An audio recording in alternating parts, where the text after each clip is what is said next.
9:01 a.m. Go ahead and call the October 10th meeting for the Arkansas State Board of Pharmacy to order. We'll start with a roll call. Dr. Rodney Richmond. Present. Dr. Lynn Krause. Dr. Lenora Newsom. Here. Dr. Debbie Mack. Here. Dr. Clint Boone. Here. Mr. Harold Simpson. Dr. Beth Ann Davenport. We have a quorum. Turning quickly over to you. Thank you, Mr. President. I just wanted to say welcome to our two new board members. Give you guys a chance if you want to say anything about yourselves as well. First of all, we got Ms. Beth Ann Ponder Davenport. Super honored to be here.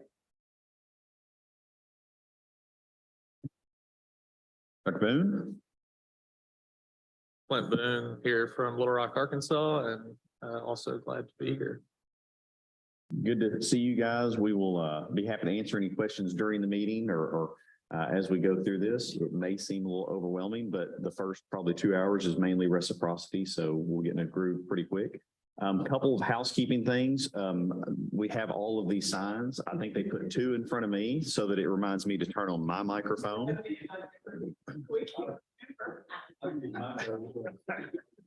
So it's Talking about that thing. you're doing it right now. So we, with that, it's one of those things, if we try to turn all of them on at once, we do get a little bit of reverberation and stuff. So we try to be mindful of that, but about half the time mine will just be on anyway. With that, Mr. President, I think we're moving on to minutes and financials. Yes, I'll turn it over to the Chief Financial Officer, Lana Whitmore. Hey, good morning, everyone. So if we want to do the minutes first, I think that's first in the book. Yep. I'm not sure. I don't have that, but it's from the June board meeting. June 6th and 7th. Then we also have the July 18th emergency conference call that's on your list. We have several today. The July 26th, that was a called board meeting. The last one was August 28th, another emergency hearing, so. Yes, we'll give everyone just a few minutes to look those over. If there's any questions or clarifications that need to be made. If not, if you've had a chance to look at it, we'll be looking for a motion for approval of this group of minutes.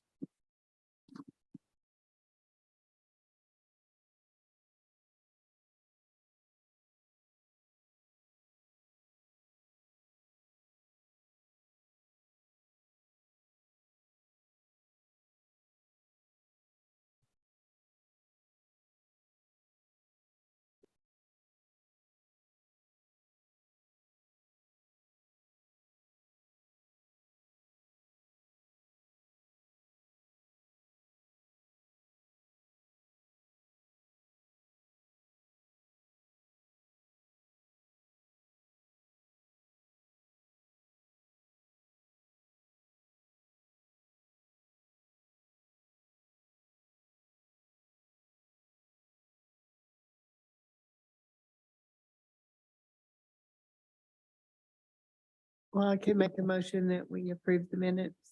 Have a motion. I'll second it. Have a second by Dr. Newsom. Motion by Dr. Mack. All those in favor, please signify by saying aye. Aye. Any opposed? Motion passes. Okay, next we have the financial report. We currently have a fund balance of $2,355,575. We're in very good shape with our budget. We do have a request that's going before a peer committee in November, and that's to upgrade our current database system. It's not a new one, it's just ours is, we've had since 2004. And so we need to get it upgraded, and we hope to be able to do things like have applicants apply online instead of with paper, and just gonna really streamline our processes a lot more. So have that. And then renewals actually open today. Normally they open at the end of the month, but we opened them up a little bit early. So because of our computer system, we just wanted to make sure everything's going well with that. So we have about 7,500 pharmacists up for renewal. and nearly 1,500 retail and specialty pharmacies. Just to add a quick pin on the request we have for our software system.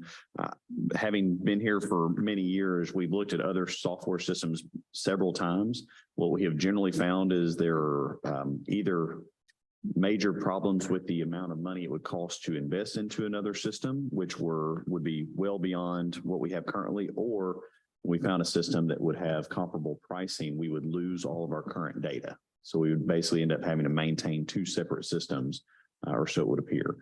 The system we've had is, it's very functional, but some of these customizations that we would have would open up a whole lot more potential efficiency for us, such as maybe opening up the ability for people to apply directly online, process payment directly online, and with us having fingerprint harvesters that can do your fingerprints offsite, it could really help to get that loaded into the system by the individual applicants rather than it being a manual process for us. So for the long-term future, we are, looks like we could have some real advantages to that. It is a major investment for us, but something that we have more than the finances needed to take care of.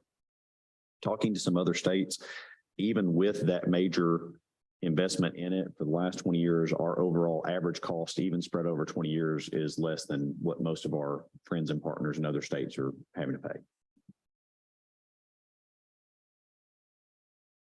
And a large part of that is due to Jennifer and her ability to work well with GL and get it going exactly what we needed to meet our needs. And if you look at the last page of the finances, we have kind of our rolling balance. Generally, we have two spikes due to renewals. Generally, the pharmacist and store renewals are the higher of the two spikes. So generally about February of the even numbered years, we'll hit our high point for any biennium. As a reminder, this is how our rolling balance looks, even with the amounts of funding that we have given to the College of Pharmacy for our rural loan / scholarship program, which we've heavily invested into so that we don't have excess funds beyond what we'll need. And when's the last time we funded that? It was last April. I think it was or May. April. Yeah, Mhm. generally in the spring, when we know what the applicant pool looks like, the board will make a decision as to how they want to fund that, or we can see what funds we have available after we get through our renewal cycle. All I have. That'll be next. So just a matter of order, note that Mr. Harold Simpson has now joined. Welcome. Good to see you, Mr. Simpson. So pages 16 through 19 in the packet, I think we'll be looking for a motion to approve the financial report. A second. I have a motion by Dr. Richmond, a second by Dr. Mack. All those in favor, please signify by saying aye. Aye. Any opposed? Thank you. Next thing we had for you, we just passed out. These are different orders for consideration. We can either go through them one by one, or you could take them as a group. I think most of them are fairly self-explanatory. They are in the board book or available if you want them. We've got them right here. Most of them that you'll see are consent agreements where we have either removed probation. The other one is change of ownership notification. If it wasn't done in a timely manner, we have non-disciplinary paperwork fees for that. PIC violation is very similar, where someone did not have a PIC in a timely manner. Then we had a couple that were shipping without a permit or reverse distribution without a permit, where we took our normal approach to that.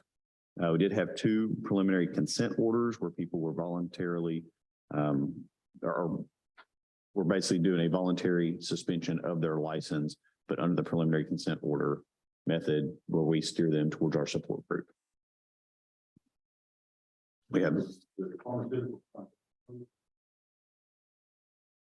Change of ownership violations. Yeah.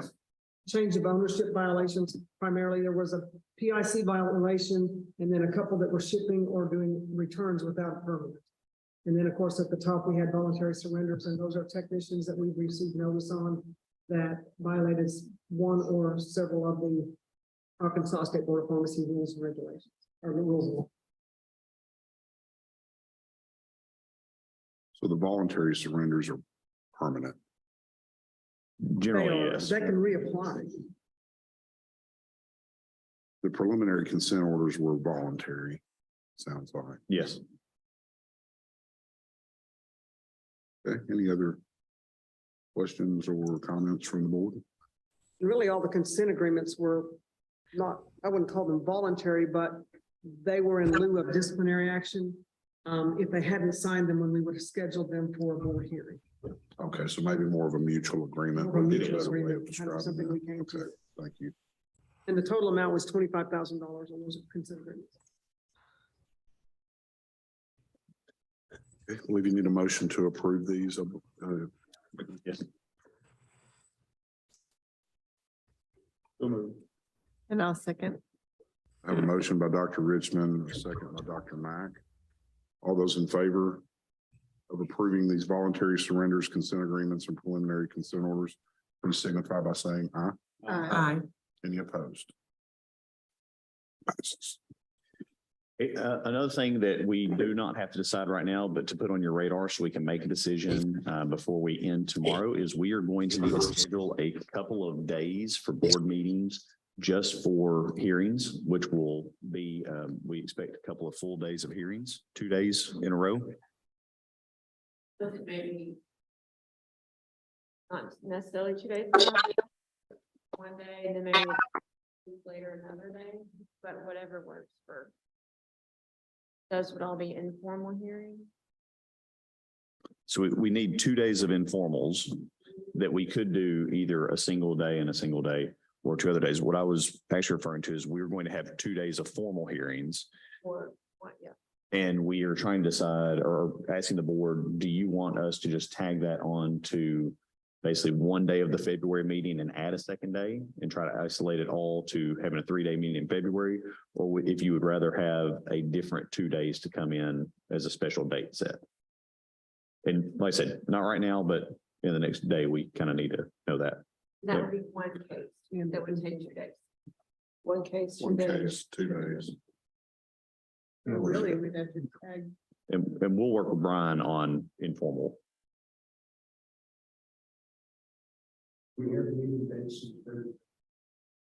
We have not set those in stone. Generally, it's the second Tuesday of the month, which will be 13th, 14th. And we have had years where the romantics on the board have said, let's not have meetings on Valentine's Day and have bumped it by a week. The 19th is President's Day. So we've had a couple times where they would bump it and instead of doing Tuesday, Wednesday, do Wednesday, Thursday on that week.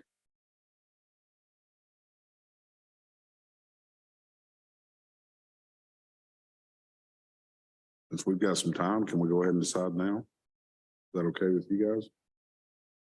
Or have that 2-day hearing by itself. And we can come up with some potential dates for you guys to look at while we're here. What dates would you guys prefer for February? 2 days, we're thinking. So I guess we'll open it up for anyone opposed to the 13th and the 14th.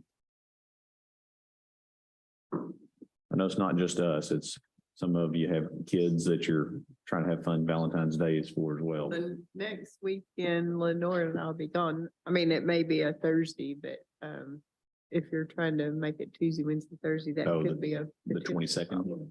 I think I've got 3 things potential pending for me in February. So, but I don't have the dates on them yet. You want to see if we can get dates in the next couple days and that might help. And also the 14th, it happens to be Valentine and also Ash Wednesday. It is. So It's funny. We've had that before and taken breaks for people to go to service as well. Yeah. But yeah, it creates conflict for some folks. We also know no matter when you make the meeting in February, that's when you're probably gonna get your snowstorm. I know. Yeah, we could have the Board of Pharmacy almanac to predict snow in Arkansas by when our meeting is. So if you guys want to look at that, we can come back to it.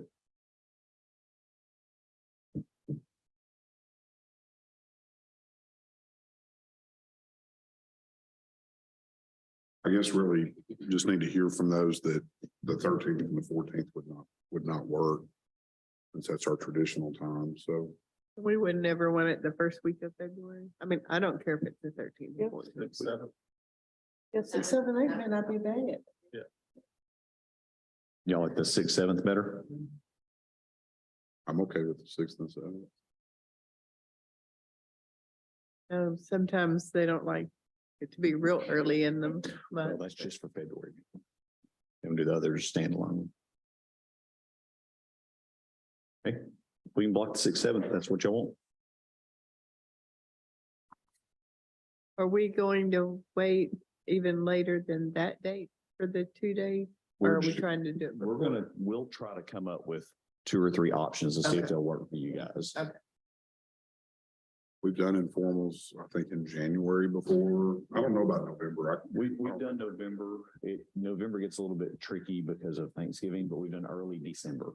Okay, We've had several times we pick like the end of that first week of December for an informal.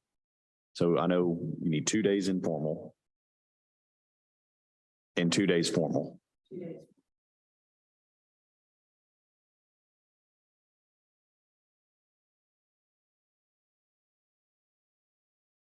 I don't think I'm going this year. It's mid-December. It's always generally. a. It's always probably a that December year. 8th or, Yeah.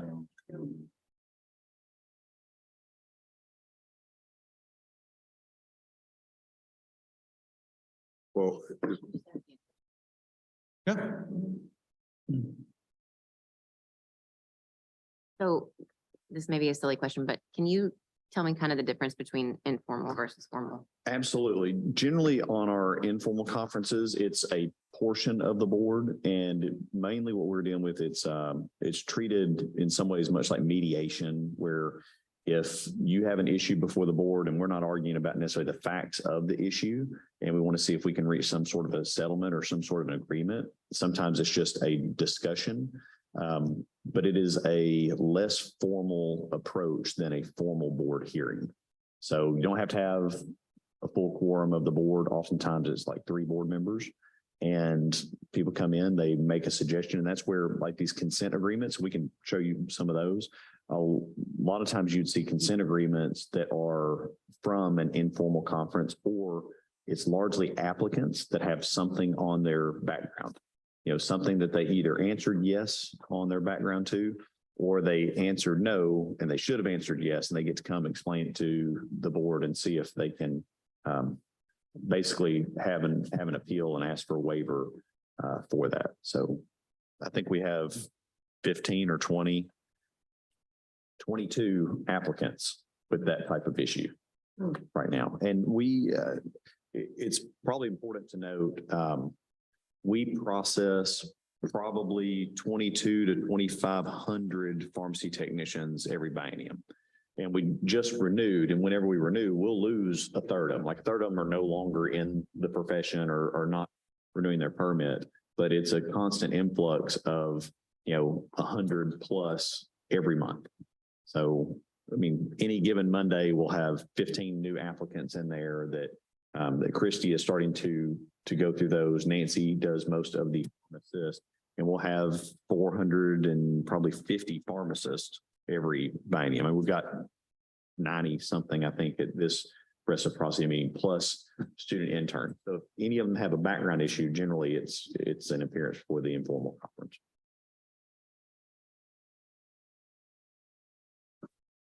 Anything else? We've got about 8 minutes before reciprocity. Do you guys want to take a quick break and refresh your coffee? Or So are we good on the 6th and 7th? of February? That was my understanding. That's our regular. That's the regularly scheduled meeting. You didn't pick the date for the 2 days. Yep.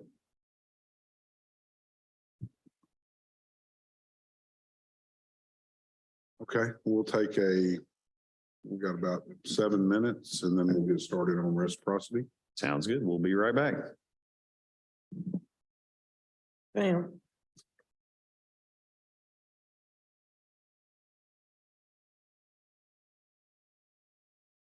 Oh, oh, so we need to, We'll be back at 7. mhm. We go over it.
Have Reciprocity, and Dr. Shirley, I think, turn it over to you. Absolutely. Thank you, everyone, for being here for our reciprocity part. We had our wires slightly crossed. We're starting at 9:30 on it. What we will do, we've got our first group up. We will call you up in alphabetical order. Once you are called, if you will unmute your line where we can also see you, we'll have you up on the screen here. The board's going to want to know the following four things. Most of you will remember this from taking your law test: who you are, where you are from, where you went to school, and why you're getting a license in Arkansas. With that, we may have some follow-up questions from staff or board members. Once we get through with you, please stick around through the end of your group, your cohort, at which point the board will consider approval of that section. So first up, let's see, Jeffrey Ryan Abeda. Yes, sir. Good morning. Morning. My name I go by Ryan Abeda. I am from Salt Lake City, Utah. I went to pharmacy school at the University of Hawaii in Hilo, and I am getting licensed in Arkansas so that our pharmacy can explore the option of sending prescriptions to the patients there. And what's the pharmacy, Ryan? It is Hillcrest Pharmacy. It's located in Midvale, Utah. And what's unusual about Hillcrest? We do a lot of dermatology, compounding, specialty medications. We also do low price generic medications, things like that. No controls of any kind. So no controls, all shipments direct to patient?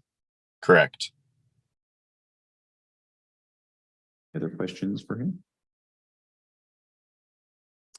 All right, Monica Albritton. Good morning. My name is Monica Albritton. I am from Coral Springs, Florida. I went to school at Florida A&M University in Tallahassee, Florida. I am pursuing a PIC license in the state of Arkansas, as I am the current PIC for CVS Retail Pharmacy Call Center in Plantation, Florida. We currently assist our CVS patients with welcome calls to new therapy, adherence outreach, continuity of therapy, supply chain support. We assist our local stores with patient consultations. We do not dispense, nor do we ship any medications to any states. It's primarily a call center environment. Okay.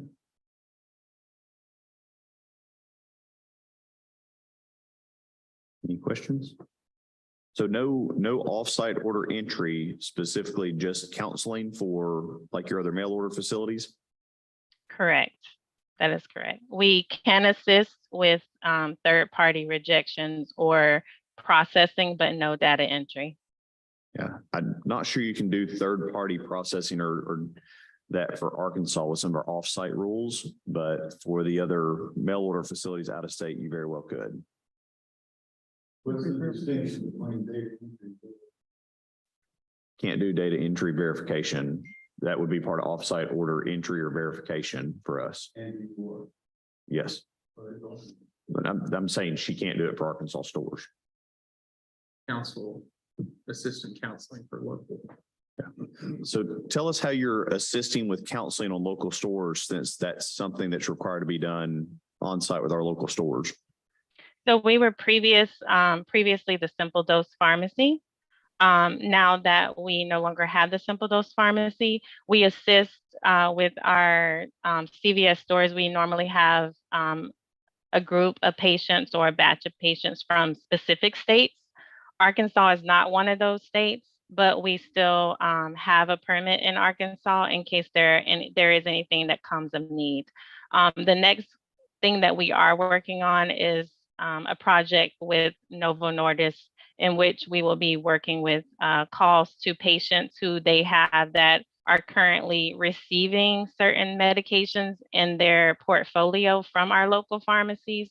So we make calls to those patients, giving them consultations, making sure they understand what their medications are, if they have questions about side effects, those types of things. So we help from a call center perspective. Again, very rarely are we doing anything for our local pharmacies as far as dialing into their database and assisting them with processing. So we primarily help the customers that pick up at the local pharmacy for whatever our call center is tasked to do.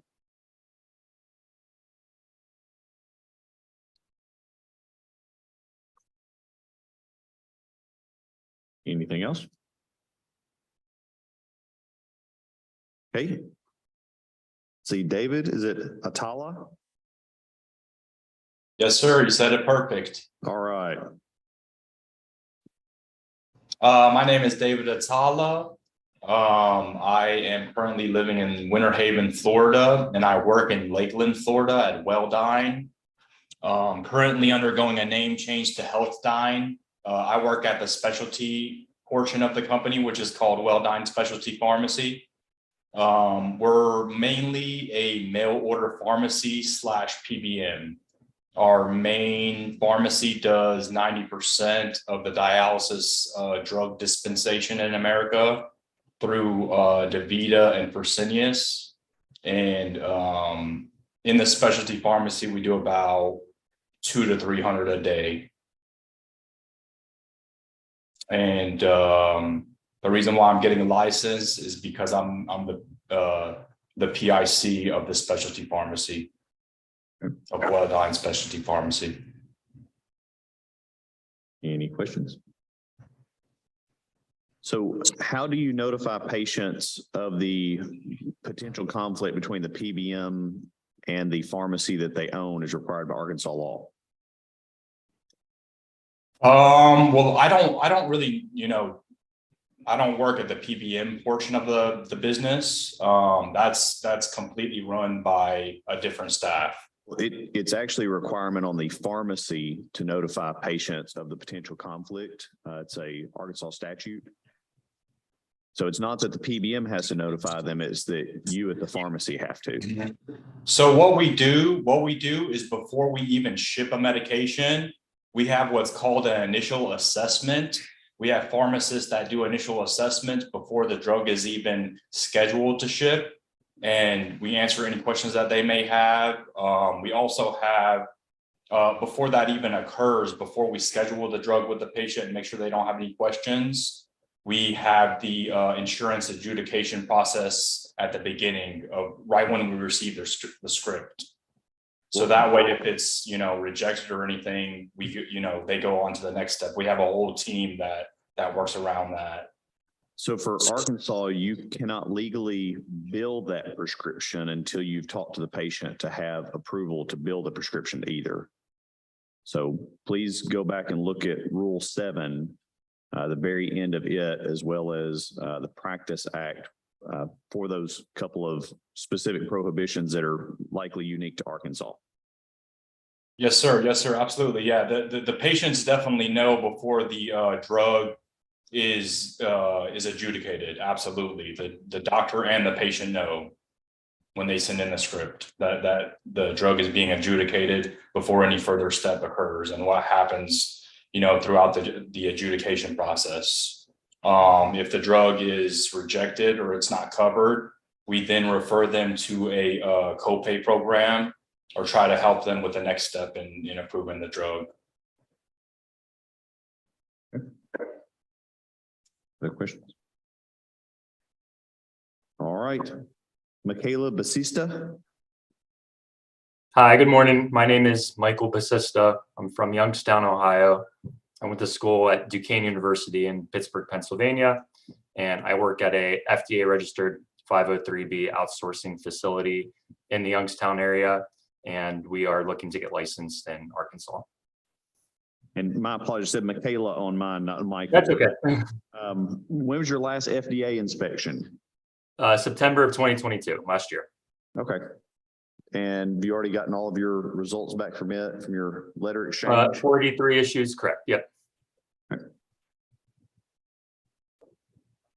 Any questions for him? All right. See, James, is it Batal? James Batal. Good morning, everybody. Be tall. I go by Jamie as well. I'm living in Phoenix right now. Went to the University of Illinois at Chicago College of Pharmacy. I work for a company called TC Script Pharmacy. We are located in Scottsdale, Arizona.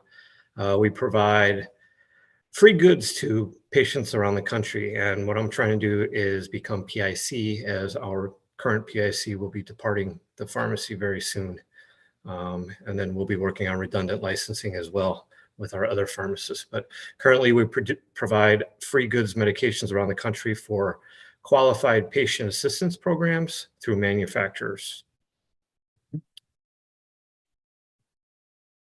Any questions? All right, Robert Benedict. Yeah, good morning. I'm Robert Benedict. I am from Elsa, Illinois, which is in the St. Louis metropolitan area. I went to the St. Louis College of Pharmacy, and I work for Lemonade Pharmacy in St. Louis. We are a fulfillment pharmacy for telehealth medical office. Any questions? All right. See, Jillian Bethune. Hello, I am Jillian Bethune. I am from Arizona. I went to the University of Arizona and I work for Caremark Mail Order Pharmacy, and I'm seeking licensure so we can continue to support our mail order patients that live in the state of Arkansas. And how do you disclose to patients the potential conflict between the PBM and their own pharmacy? So I work in the clinical care services department. Our department primarily assists patients with clinical care counseling when they have questions. I'm not entirely sure how the other departments notify the patients of that conflict. It's not happening in ours. It wouldn't be just for dispensing. It would also be for other pharmacy services. It's not specific just to dispensing, just so that you know in our law. Okay. I'm not entirely sure. I apologize. Yes. All right, Simone Black.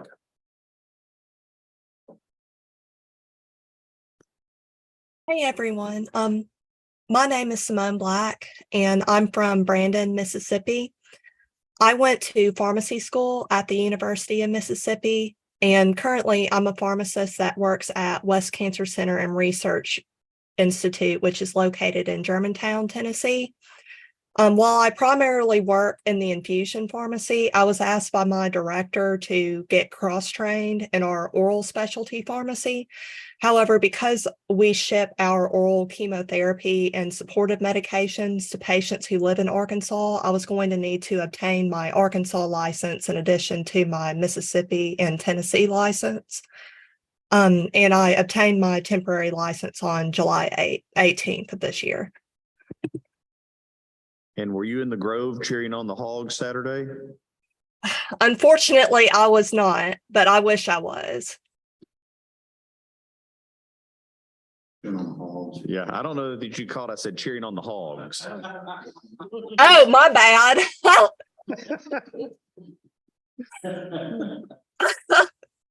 Well, any other questions from Ms. Black? That's not a mandatory part. That's not mandatory to get a license, no. If it was, we would make it cheering on my legs. Go Reds. Now we're glad your mic is off. All right. Benjamin Blanchard. Yeah, hi. Hopefully everyone can hear me. I'm having issues with my phone this morning, so I apologize. My name is Ben Blanchard. From Utah. I've been a pharmacist since 2010, graduated from the University of Southern Nevada. Currently work for Byram Healthcare Center Pharmacy. We mainly deal with diabetic supplies, CGM, pump supplies when DME doesn't cover it, but mainly CGM, insulin products, and insulin supplies. But we are full service, but mainly deal with CGM. Okay. Any questions for him? You say full service, does that include controlled substances shipped out of state? Actually, that's, yeah, actually, we do not do controlled substances. If we do any controls, it's only within the state of Utah. We do not mail any outside of the state of Utah. All right. All right, Michael Bogard. Hi, good morning. My name is Michael Bogard. I graduated from Belmont University. I currently live in Orlando, Florida, and I work for a 503B pharmacy, Olympia Pharmacy, looking to get licensure so I can be a pharmacy manager in the future for them. And when was your last FDA inspection? It was February of 2022. Okay. And all issues 43 resolved? Yes, they worked through those. We're expecting another inspection shortly. We just had our Florida one last week on their board. All right. Any other questions for Dr. Bogard? All right, Adam Booth. Hi, good morning, everybody. Adam Booth from Ohio. Went to school at Neomed in Rootstown, Ohio, and I am currently seeking licensure in Arkansas to be a PIC at Elixir Pharmacy, which is a mail order pharmacy. And what's different about Elixir? It's the only mail order pharmacy I've ever worked for, so I don't know what's what's different. Is there any specific area of specialty? We do have a specialty pharmacy, yes. We have both a mail order and a specialty pharmacy. Yeah, that my understanding it was PBM owned. Yes, sir. So how do you notify patients of the potential conflict as required by Arkansas law that it's a PBM owned pharmacy? I have heard that question a couple of different times, and I wrote down Rule 7, the Practice Act, to check and verify with the current PIC and follow up with legal and make sure we're taking care of that too. I like your plan. Thank you, sir. Is there any alcohol in the Elixir pharmacy? Alcohol. If not, it's misbranding. It's a joke. Maybe we use it to make hand sanitizer at one point when there was a run on Purell. Yeah, and any controlled shipments or all non-controls? We do controlled substances as well. Yes. Okay. Anything else? All right, Kellen, is it Bound? Yes, sir. All right, let's go. My name is Keelan Bound. I am from Wisconsin originally, went to the school of University of Wisconsin-Madison and graduated in 2014. I'm currently living in Arkansas and acting as the PIC at the CVS on College Avenue in Fayetteville on a temporary license. Are you enjoying Fayetteville? Very much so. Neat place, man. One college town to another. Yeah. Any questions? All right. Carol Brozek. Good morning, everyone. My name is Carol Brozek. I live in Columbia, Maryland. I graduated from the University of Michigan.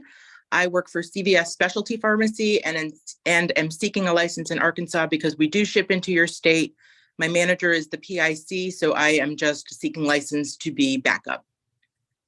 And this one is specifically a compounding pharmacy? Back-end compounding, and as of right now, we only compound Remodulin for patients with pulmonary hypertension. Okay. And do you know how you guys disclose the potential conflict being owned by health system or PBM?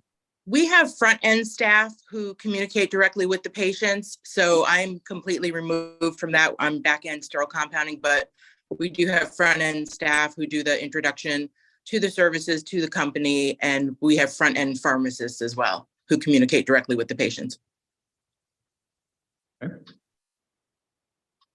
All right. Zachary, is it Brenner or Briner? Briner, can you hear me? I can. Okay. So my name is Zachary Briner. I'm from Pennsylvania. I graduated from West Virginia University in 2021. I was a pharmacist for CVS in Pennsylvania, but then I got into medical school down here in Barling or Fort Smith. So now I'm living down here in Barling, Arkansas, and I got hired at Walgreens, mostly to work on weekends and help out on like breaks. So are you tutoring all your med school classmates about pharmacy issues? Yeah, we're doing pharmacogenomics right now. Oh, yeah, there you go. Any questions for him? Welcome to Arkansas. Thank you. All right, is this one Michaela Bund?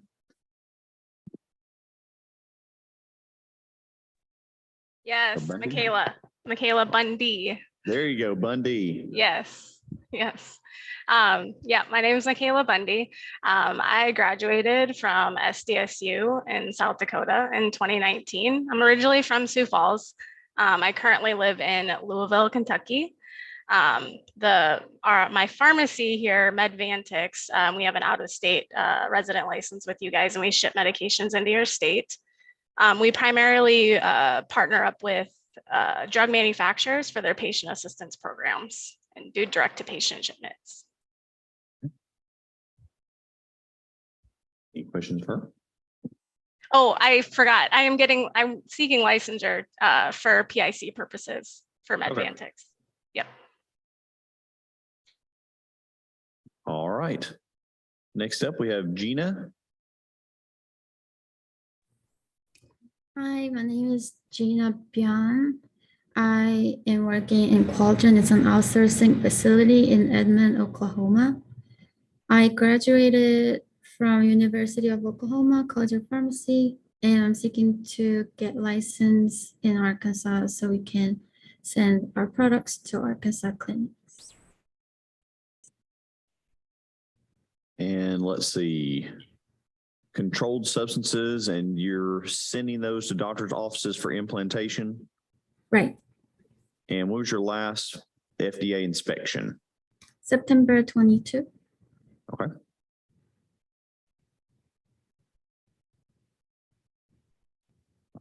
Any questions for her? All right, we got Jessica Campbell. Hi, my name is Jessica Campbell. I live in Columbus, Ohio. I went to pharmacy school at the University of Toledo, and I am seeking licensure. So my current place of employment can obtain their pharmacy license in the state of Arkansas. So what's unusual about Phil Pharmacy? Yes, so we help with market access for newer medications. So we help with initial insurance coverage, and we also help dispense for patient assistance programs for certain drugs. Okay. Any questions for her? All right, I've got Grace Carpenter.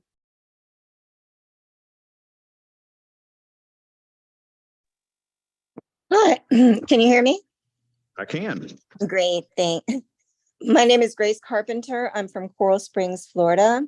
I went to Nova Southeastern University, and I'm getting licensed because I'm the pick at Urgent MedRx Pharmacy. It's a mail order. And what's weird about Urgent Med? We do a lot of diabetic supplies. Okay. You do any controlled substances? No, not out of the state. Okay. Any other questions for her? All right. Nicholas, is it Chagas? Yes, correct. Good morning. My name's Nick Chagas. I live in Palm Beach County, Florida. I went to pharmacy school at Concordia University of Wisconsin. I'm currently working at Roman Health Pharmacy. We're a telehealth pharmacy, telehealth clinic, and we ship out non-sterile topical compounded prescriptions. And I am getting licensure to be a backup pick. What's your process to ensure that any prescribers are licensed in Arkansas for you to ship here? So we have a legal team and a compliance team. They have SOPs in which they follow, and they check daily, weekly, monthly, yearly, and they ensure that everyone is properly licensed. Any question? All right. Denny Chandler.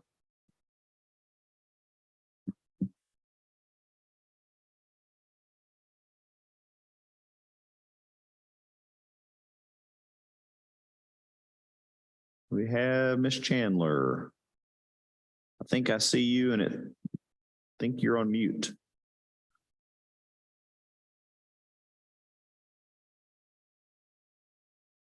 Or maybe not. We will come back and check for Chandler in a little bit. See Marjorie Chin.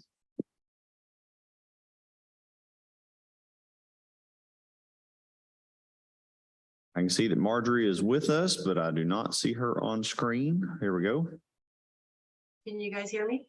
There we go. Oh, no. Yes, ma'am.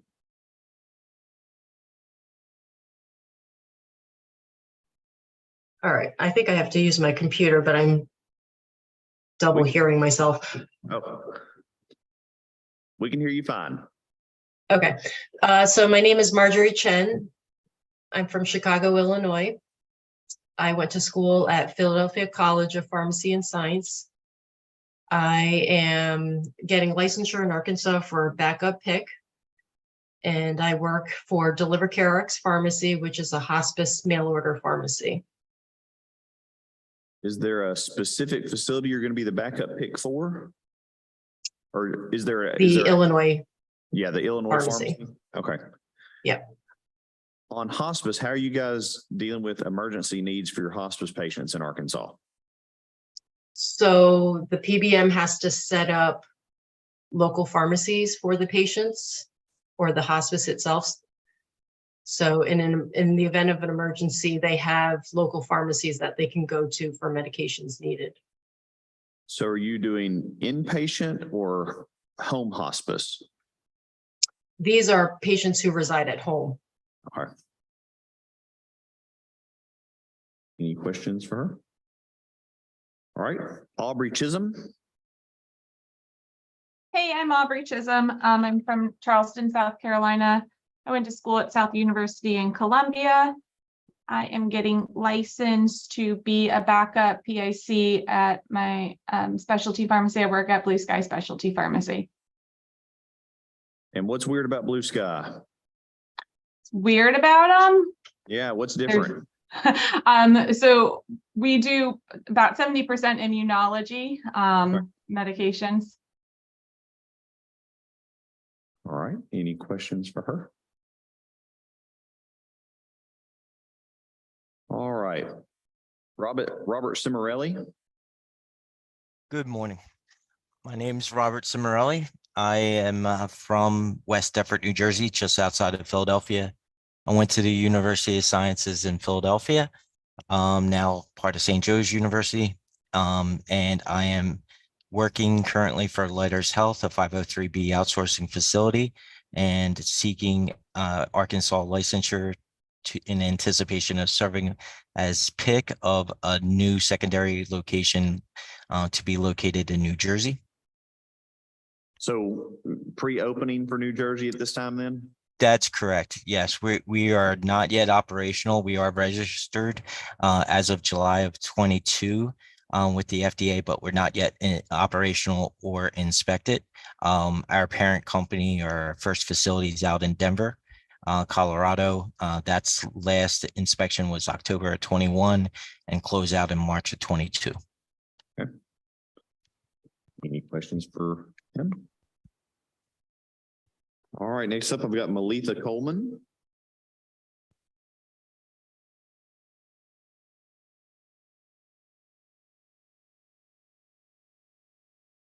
I can see that you're with us, but it looks like the microphone is muted.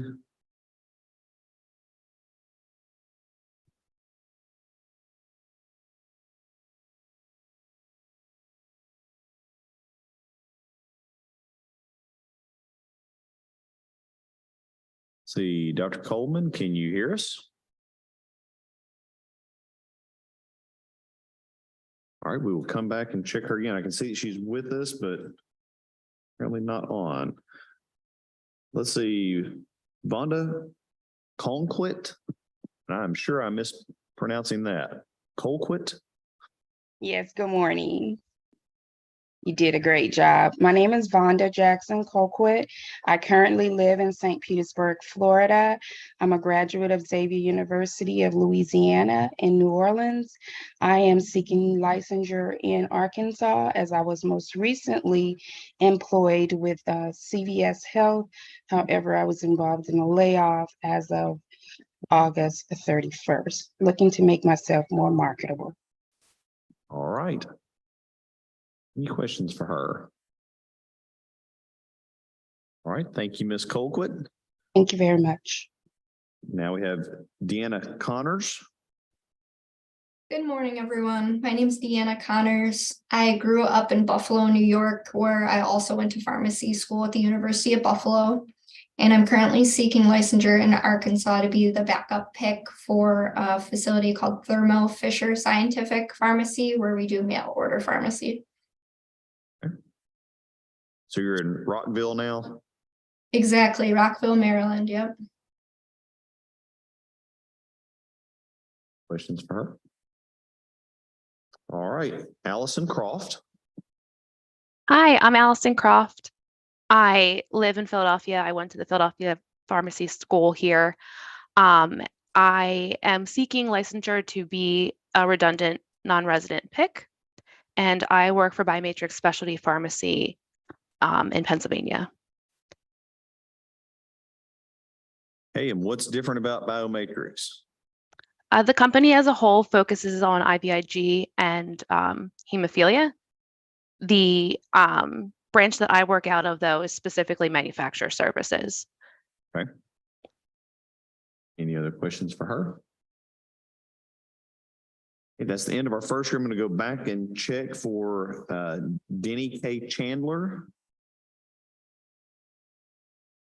I do not see Chandler on our list, so I will mark her off. And then Melitha Coleman. I see that Melitha Coleman. Okay, can you hear me now? I can. All right, and my name is Melitha Coleman. I'm from Memphis, Tennessee. I graduated from the University of Tennessee Health Science Center here in Memphis in 2005.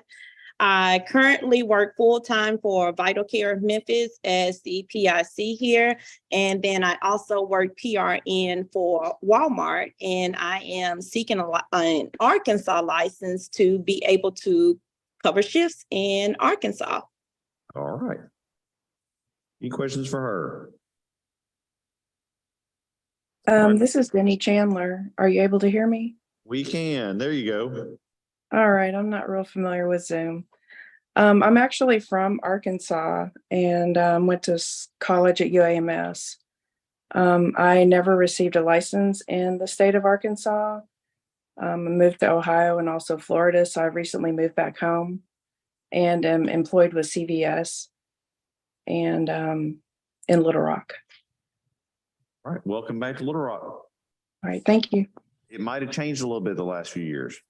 Yes, it has, quite a bit. Any other questions for her? All right, that's our first group and looks like we got everybody. So we'll be looking for a motion to approve this group of reciprocity candidates.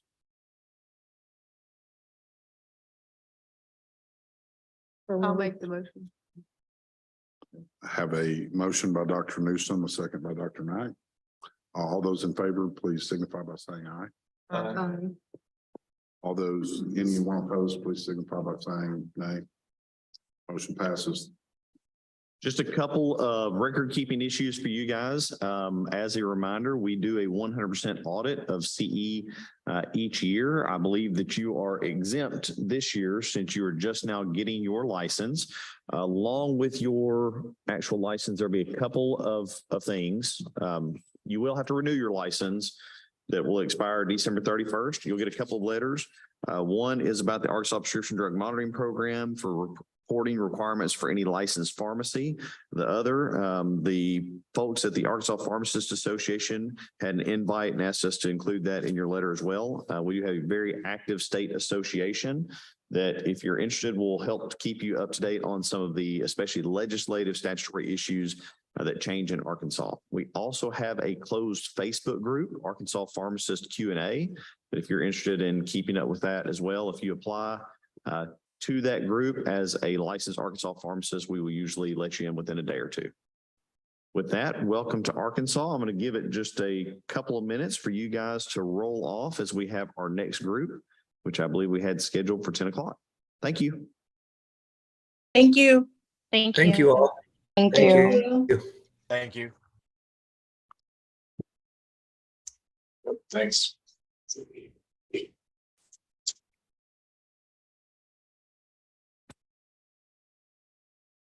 Brandon, can you check with Nancy what time group 2 is? I think it's 10.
So we're going to take off with our second group. It shows that I have 34 people on, but my list is only showing me about 5. So we will see if my computer updates or what's going on. Welcome for all of our reciprocity folks. The board is going to want to know the following 4 things from you.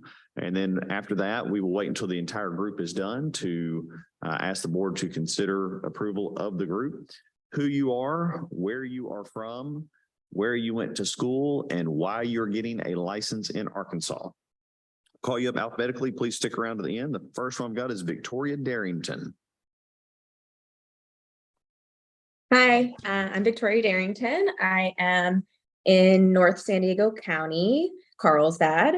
I went to school at Thomas Jefferson University in Philadelphia, and I'm seeking licensure in Arkansas because I'm the PIC at a specialty mail order pharmacy, Reliant Pharmacy for Lincare. We dispense only nebulizer medications, so Medicare Part B specialty.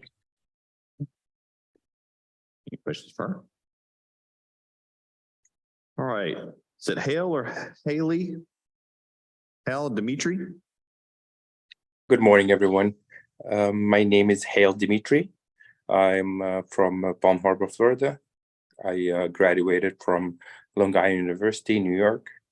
I work at BQ Pharmacy. We're seeking licensure as an outsourcing facility. We usually focus more on shortage products, oncology product, ophthalmic products. I will be serving as also as a backup BIC. And what was your last FDA inspection? October 2022. We received the closeout already. It's already closed. Any questions for him? All right, Shri Dismukh. Hi, good morning. Sorry, I have COVID right now, so I'm sorry if you can't hear me very well. We're just glad you're not here with us. Yeah, exactly. Luckily, I can be at home. My name is Shri Dismukh. I am from Colorado. I went to Regis University, also here in Denver, Colorado. Currently, I am PIC at Pencold Specialty Pharmacy, and we were looking to get licensed in Arkansas because my company, Revelation, was buying a book of business in Arkansas, and we were hoping to get it over at Pencold Pharmacy. Any questions for her? All right, Hallister Drummond.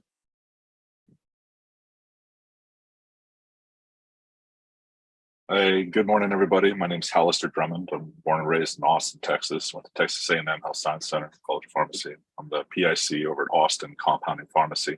We specialize in functional medicine, and we're exploring the option of shipping non-controlled and controlled substances directly to patients in Arkansas. What type of functional medicine compounds we're talking about? Things like low-dose naltrexone, ketamine. Okay. Any questions for him? Yeah, ketamine. And mainly $7.95 topicals. Is that right? Alistair?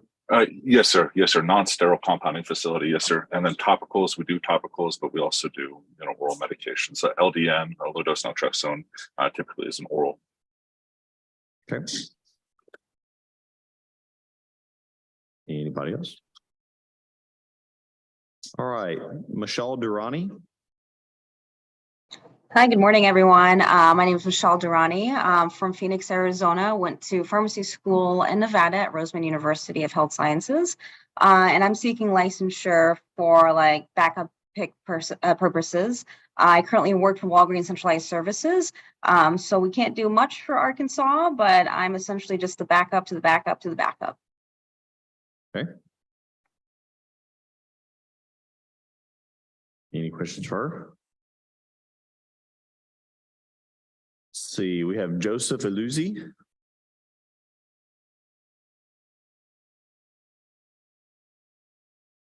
Good morning, everybody.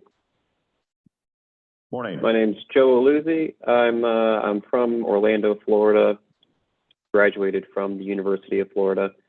I'm currently employed with the Credo Specialty, also located in Orlando.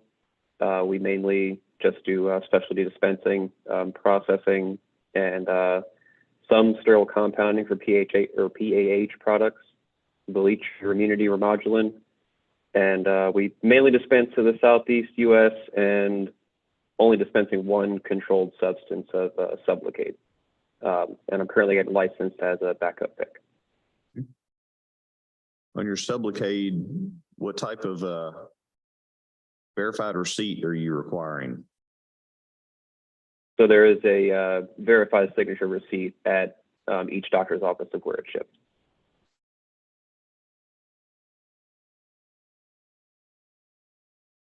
All right, next up, Mahmoud Arubi.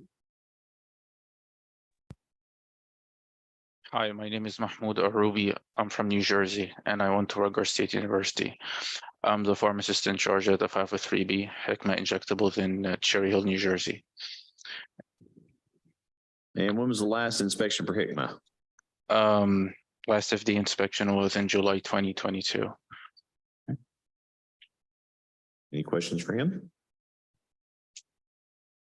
All right, next up, Shelby Farrell. Hi, my name is Shelby Farrell. I'm from Lexington, Kentucky, and I attended the University of Kentucky. I am wanting to be licensed in Arkansas because I am a pharmacist at Northwind Pharmacy in Indianapolis, Indiana, which is a mail order pharmacy that has a permit already. We are a mail order pharmacy. We offer branded, engineered medications that are dispensed and processed and sent to a patient's home. We're not doing any compounding at our pharmacy. Our pharmacy services, they are self-funded by employer plans and direct primary care services, where dispenses are based on eligibility of our patients. We do a lot of diabetic medications. That is the most common medication that we are sending into the state of Arkansas. Okay. Any questions for her? All right. Jesus Galvan. Good morning. Hope you can hear me. Yes. I am Jesus Galvan. I am from Western Oklahoma. I went to college at Southwestern Oklahoma State in Weatherford, Oklahoma. I am currently in Texas. I am an overnight pharmacist in Denton, and I'm currently seeking licensure basically just to assist in some of the shortages in Kansas, Missouri, Oklahoma. In Arkansas. Arkansas. Any questions for him? All right, Brian Gellenbeck. Hello, my name is Brian Gellenbeck. I'm in Phoenix, Arizona. I went to school at the University of Iowa. I work for a company called Curexa. They're building a new facility here in Phoenix. Their main facility's in New Jersey, and they're a 503A facility. So we're going to mimic what they do here because they can't handle the volume at the one facility. And they do both sterile and non-sterile. No, they ceased doing sterile. It's only non-sterile compounding. They do controlled and non-controlled? They do controlled. We won't be doing it here, but they do controlled medications. Okay. Any other questions for him? All right, I have Daniel Glover. Hey, good morning, Daniel Glover here. So I recently moved out to Bella Vista, Arkansas from Colorado, and I went to school at the University of Kansas School of Pharmacy. And I'm seeking licensure here in Arkansas for my job requirements. I'm an Aetna 1 clinical pharmacist. Okay. And do you know how Aetna discloses to patients the potential conflict being owned by a PBM or healthcare company? That's not handled on my end. Higher up, they disclose that information, but I'm not aware of that. Comes from the legal team. Okay. All right, Andrea Gonzalez. Hello, can you hear me? Yes, I can. Okay, I'm signed on in two different places, so if you can find me, Andrea Gonzalez, on my phone, you'll be able to see me via video. Okay. If not, my work computer does not have video. So Okay. I'm Andrea Gonzalez. I am from Hernando, Mississippi. I still live in Hernando, Mississippi. Went to Ole Miss, the early entry program, and I am currently applying for the Arkansas license in order to work at Perimeter Behavioral Hospital of West Memphis, Arkansas. Okay. And were you in the Grove Saturday cheering on the Hogs? No, absolutely not. I am not a big football fan. My husband wishes that I was, but I am not. Gotcha. Any other questions for her? All right. Sohad, is it Gergis? Gergis. Gergis, okay. Yeah. My name is Sohad Gergis. I go by Sue. I am a foreign pharmacy graduate. I graduated from the University of Alexandria, Egypt. I got first licensed in Kentucky, and then we moved to Missouri. And now my husband accepted a job at the NEA Baptist Hospital in Jonesboro. So we moved recently there. So that's why I'm getting an Arkansas license. I work with Walgreens, PRN. I just work as needed. Any questions for her? Welcome to Arkansas. Thank you. All right. Gadir Hambali. Yes, hello. Can you hear me okay? Yes, I can. Hello, my name is Gadir Hambali. I am from Louisville, Kentucky. I graduated from Sullivan University College of Pharmacy and Health Sciences in Louisville, Kentucky. And I currently work at PharmaCord Pharmacy. We are a special mail order pharmacy that deals with patient assistance programs only. And I am getting licensed in the state of Arkansas to be backup for the PIC. All right. Any questions for her? Courtney Harding. Hi, can you hear me? Yes. Okay. Hi, I'm Courtney Harding. I'm from Lombard, Illinois, right outside Chicago. Went to Midwestern University here in Chicago, and looking to get licensed. Oh, it hung up on us. To pick, currently working Lombard independent owned. We do from I'm sorry. Okay. You cut out us on for a minute. We know that you're with Lombard Pharmacy. You live in Lombard. You went to Midwestern University in Chicago. And I think I heard you say, and you're trying to become the pick for that pharmacy or backup? The backup to the pick, correct. And what's different about Lombard Pharmacy?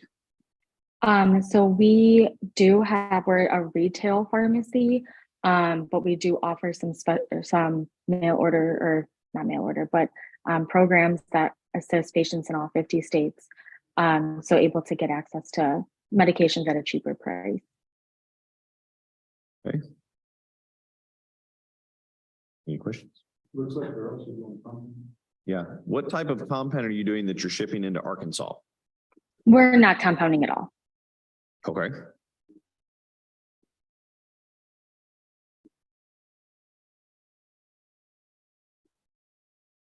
All right. All right. Megan Harlan.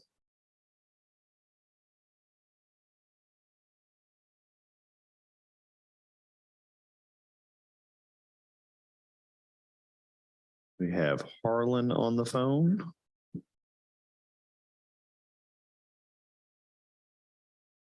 I do not see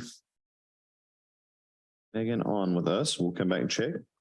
Dustin Hirsch. Hey, good morning. My name is Dustin Hirsch. I am from Pittsburgh, Pennsylvania originally. Went to school at Duquesne University, graduated in 2013. Currently in Atlanta, Georgia, serving as the pick for Usually Compounding Pharmacy East and seeking licensure because we do service the entire nation. And all non-sterile compounding, correct? Correct, non-sterile and no controls. Any questions for him? Rebecca Holleran. Hi, yes, can y'all hear me? Yes. Okay, I'm Rebecca Holleran. I'm from Nashville, Tennessee. I went to Lipscomb College of Pharmacy, also in Nashville, and I'm seeking licensure because I currently work for CVS Pharmacy as a floater pharmacist, and I'm also licensed in Mississippi and just trying to make myself more marketable and hopefully get out of the retail world and apply for some new jobs. Okay. Questions for her? All right, Rebecca Jeffus. Hello, I'm Rebecca Jeffus. I'm born and raised in Camden, Arkansas.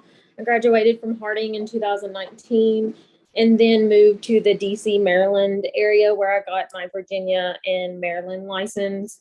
Then earlier this year, I moved back to Arkansas, and I now work as a floater pharmacist for Collier Drug in Northwest Arkansas. Okay.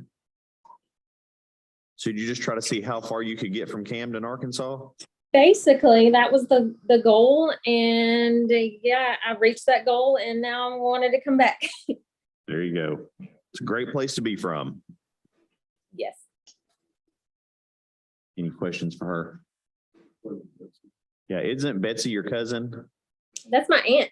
Or your aunt? That's right. Yes. Yeah. I know. Well, I graduated both high school and pharmacy school with her, so. You don't know what she looks like? She looks like me. We look pretty similar. All right. Next up, I've got Robert Johnson. Good morning. My name is Robert Johnson. I am from Memphis, Tennessee. I graduated from Union University College of Pharmacy, and I currently work for Walmart Neighborhood Market in Bartlett, Tennessee. And I'm seeking Arkansas licenses to cover shifts in that market. Okay. Any questions for him? All right, Nathan Penny. Morning. Hi, I'm Nate. I'm from Shoreline, Washington, which is the little town just above Seattle. I went to University of Washington School of Pharmacy, so born and raised out here. Let's see. I'm seeking licensure for Equita Pharmacy to be the PIC. It's a startup pharmacy and just seeking to offer a variety of non-sterile and sterile compounds. Keeping it simple, not doing any USP 800 compounding or controlled substances, at least not yet. I think we might have told you before, we'll have to have a fully operational inspection to consider application. Absolutely. The store. Any questions for him? All right, Matthew Kikuchi. I am Matt Kikuchi. I'm from Las Vegas, Nevada. Can you guys hear me? Yeah. Okay, perfect. I went to Roseman University and I work for CVS Specialty here in Las Vegas. And I'm seeking licensure to be back up to the PEC. And how are you guys disclosing potential conflict being owned by PBM for the pharmacy? We have a front end that will handle all that. We're just a strictly back end pharmacy. Okay. Any other questions for him?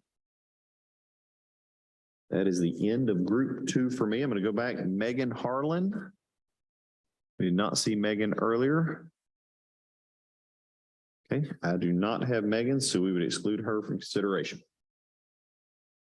Okay, looking for a motion regarding this group of reciprocity candidates.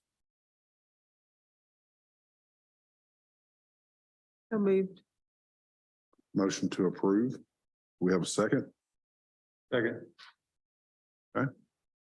Motion and a second. All those in favor, please signify by saying aye. Aye. Any opposed? Motion passes. All right, I'm told now that Ms. Harlan is with us. We will pick her up first with the next group. She can stick around for that.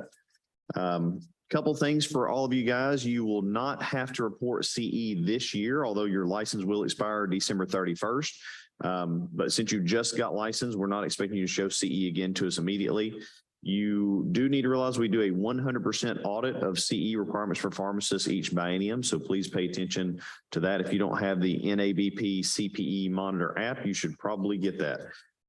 Along with your license, you'll get a couple of other letters. One is about the Arkansas Prescription Drug Monitoring Program and requirements for pharmacies with an Arkansas license, as well as an invitation that the Arkansas Pharmacists Association asks us to include there. If you're interested in trying to keep up with what might be going on politically or just in the realm of a professional practice in Arkansas, APA does a great job of helping keep everyone up to date with that. And also we have a pharmacist closed Q&A group, Arkansas Pharmacist Q&A on Facebook if you're interested in keeping up with what's going on here through there. You apply and have an Arkansas license as a pharmacist. We usually get you approved in a day or so. With that, I will let all of you from that group close out and give it just a minute to clean up. And we'll start with group 3. First up, we will have Ms. Harlan. Thank you, guys. Thank you. Thank you. We're going to take a quick 5-minute break as we change out.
Okay, Reciprocity folks, now we're unmuted and you can actually hear me talking. We're going to call you up one at a time in alphabetical order. At the end of the group, we will ask the board to vote on accepting the whole group together. The board is going to want to know the following 4 things from you, and then we'll see if we have any questions. Who you are, where you are from, where you went to school, and why you are getting a license in Arkansas. First up, we're going to have Megan Harlan. Hey, can you guys hear me? Yes. I am so sorry. I've got a sick 5-month-old and earlier. My name is Megan Harlan. I am from Lebanon, Tennessee. Went to the University of Tennessee College of Pharmacy. I graduated in 2014. Right now, I'm seeking licensure. I'm coming off of maternity leave and trying to make myself more marketable. Currently PRN with Publix, but just trying to get into a little bit different field. Any questions for her? I've got a couple board members say Publix is welcome to come to Arkansas. So we can get key lime pie. They need to. I hit that key lime pie when I was pregnant quite often. Oh man, it's dangerous. Yes. Right. So sorry again. Yeah. Next up, Kimberly Lamb. Hi, my name is Kimberly Lamb. I'm from San Diego. I went to California North State University. I currently work for CAPS, which is a 503B facility, and we mainly focus on sterile compounding. Currently, my work is requiring it as a backup for my PIC, and that's why I'm seeking a license. And when was your last FDA inspection? Last FDA inspection was about 2 to 3 months ago, so we just received our 43 back from the FDA. Okay. Any questions for Dr. Lamb? All right, Jennifer Lane. Hi, my name is Jennifer Lane. I am from the Boston, Massachusetts area. I went to school at the University of Connecticut, and I currently work for CVS Specialty. We're a very small branch compared to the other branches, but looking to get licensed. I would be the PIC, and then we're looking to get licensure for Arkansas. And how do you guys disclose the potential conflict of ownership that your pharmacy is also owned by PBM as required by Arkansas law? Mm-hmm. We have welcome packets that go out with every new patient. Okay. And how many diamonds did you find? We were hoping to find something, but we didn't find any diamonds, but we had a great time. All right. Had a couple girls that went to Murfreesboro. Mm-hmm. All right. Next up, Patsy Lawler.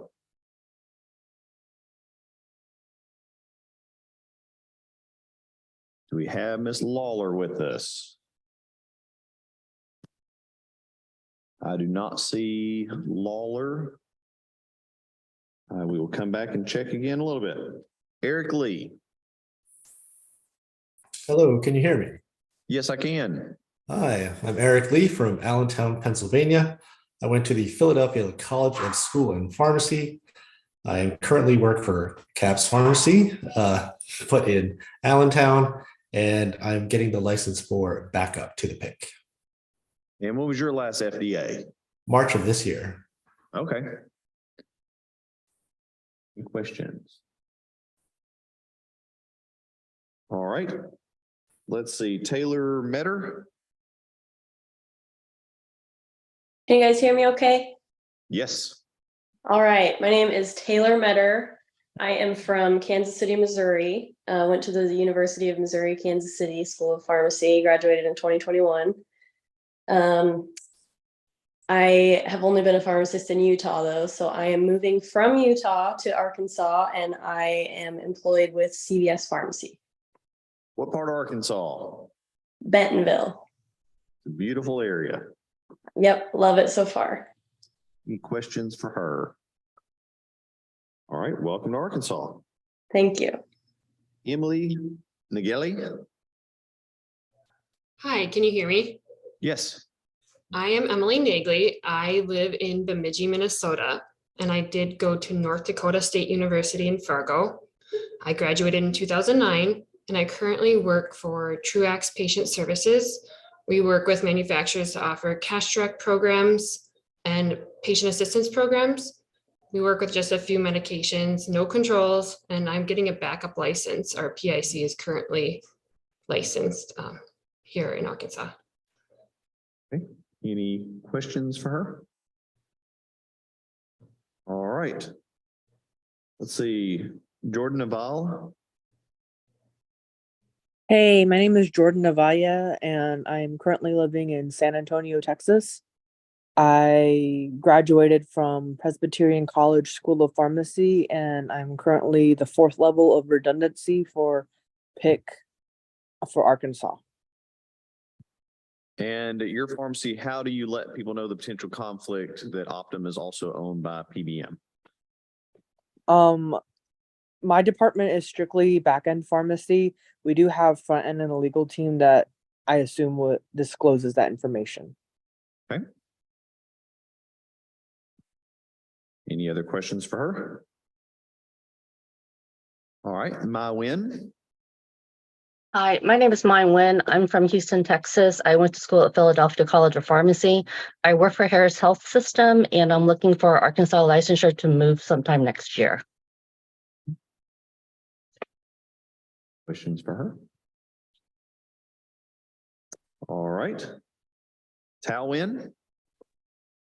Good morning, everyone. My name is Tao Nguyen. I am from New Orleans and currently living in Lafayette, Louisiana. I attended Xavier College of Pharmacy in New Orleans, and I am seeking licensure in Arkansas to move and practice pharmacy in Arkansas. And where are you heading to in Arkansas? Bentonville. Beautiful area again. Yeah. Any other questions? All right, I have Erica Nothke. Hi, my name is Erica Nofke. I'm from Gilbert, Arizona, and I went to pharmacy school in Pennsylvania, Lake Erie College of Osteopathic Medicine, their school of pharmacy there. I am getting licensed in Arkansas as backup to the PIC. At our CVS specialty location in Chandler, Arizona, we are front end only. And how do you disclose to patients the potential conflict being owned by PBM? Good question. I will discuss that with our PIC and also follow up with our legal team. All right. Any other questions for her? I've got Griselda Norris.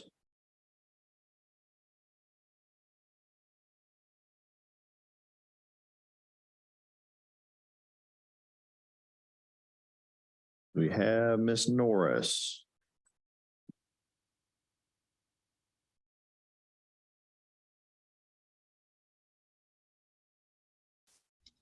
All right, I see that Griselda is with us. Not hearing her or seeing her pop up on screen though. We will come back and check that again. Amanda Odenwald.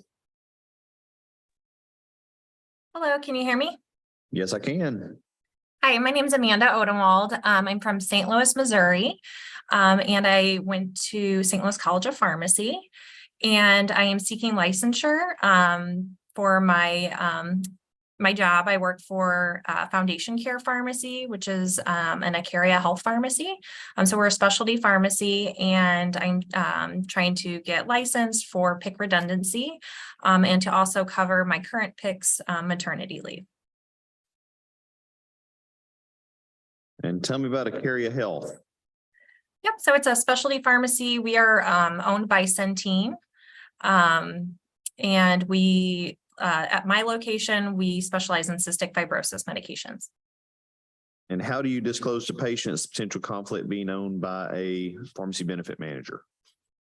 So I'm aware of, we have a statement on the Acaria Health website with that disclosure. Okay. I think it would require an active disclosure, not just a passive one where the patient would have to find it. So probably want to check with your legal on that. Yeah, I'll touch base with our compliance department. Any other questions? All right, got Tracy Oliver. My name is Tracy Oliver. I am from Yukon, Oklahoma. I currently work for Option 1 in Oklahoma City, or America Specialty Pharmacy. I went to Southwestern Oklahoma State University in Weatherford, Oklahoma, and I am seeking licensure as a backup for our pick. Okay. And no compounds going outside of Oklahoma, correct? No, sir. All right, any questions for her? All right, Allison Ostrander. Hello, can you hear me? Yes. All right, I'm Allison Ostrander. I'm from Chicago, Illinois. I went to pharmacy school at Ferris State University in Big Rapids, Michigan, and I'm currently working for Roman Health, which is a community type pharmacy. We have the option for patients to pick up their meds, but we pretty much primarily ship medications. I'm seeking licensure so that we are able to ship to Arkansas as a backup to my pick. And once again, on especially the internet pharmacy, got to make sure those prescribers are licensed in our state. Yes, I did send that over to our compliance department when I returned from taking the exam. Good deal. Hi, it's Griselda Kimberly Norris. I think y'all weren't able to hear me and I was having some technical difficulties. Here we go. Do you want me to go ahead and go? Go ahead. Okay, so I go by Kim Norris. I'm from Dallas, Texas. I went to Texas Tech University and I'm getting licensed for CVS Health for a potential non-resident pharmacy located in Texas. And we will be shipping and we're exploring opportunities for Central Fill to support our retail stores in the state. And how do you disclose to patients potential conflict being owned by PBM? So we're from the retail side, not the Caremark side. So we're shipping to the stores. You don't do any patient specific shipping? So yeah, I'm in touch with the legal team, but they have an SOP and compliance that's set up for that. Okay. Yeah. So whether you're in a retail pharmacy or not, when you're shipping in, there's a specific state law that because you are owned by a health system or insurance company or PBM, there's a required disclosure. Okay. Yes. I'll get in touch with them. They went through some SOPs for the compliance and legal team. Okay. All right. Thank you. Robert Ozon.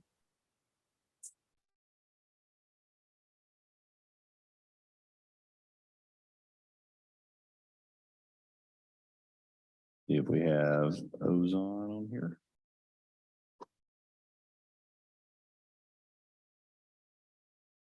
Robert, I see that you're with us. You need to unmute your microphone for us to hear you, though.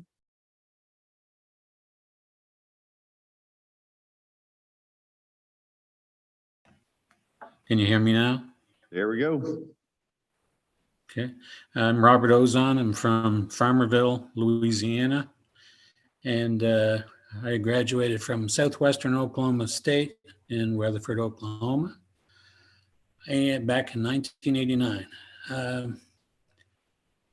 I was currently working with Brookshire's Pharmacy and looking to expand my being able to cover shifts in southern Arkansas, just across the border from where I am now. But of course, Brookshire's now is no more, has become Walgreens. So it's, I guess the point is kind of moot, but I would like, be able to expand my ability to work. I'm not working right now. Okay. Any questions for Dr. Ozon? All right. I've got Olivia Parker.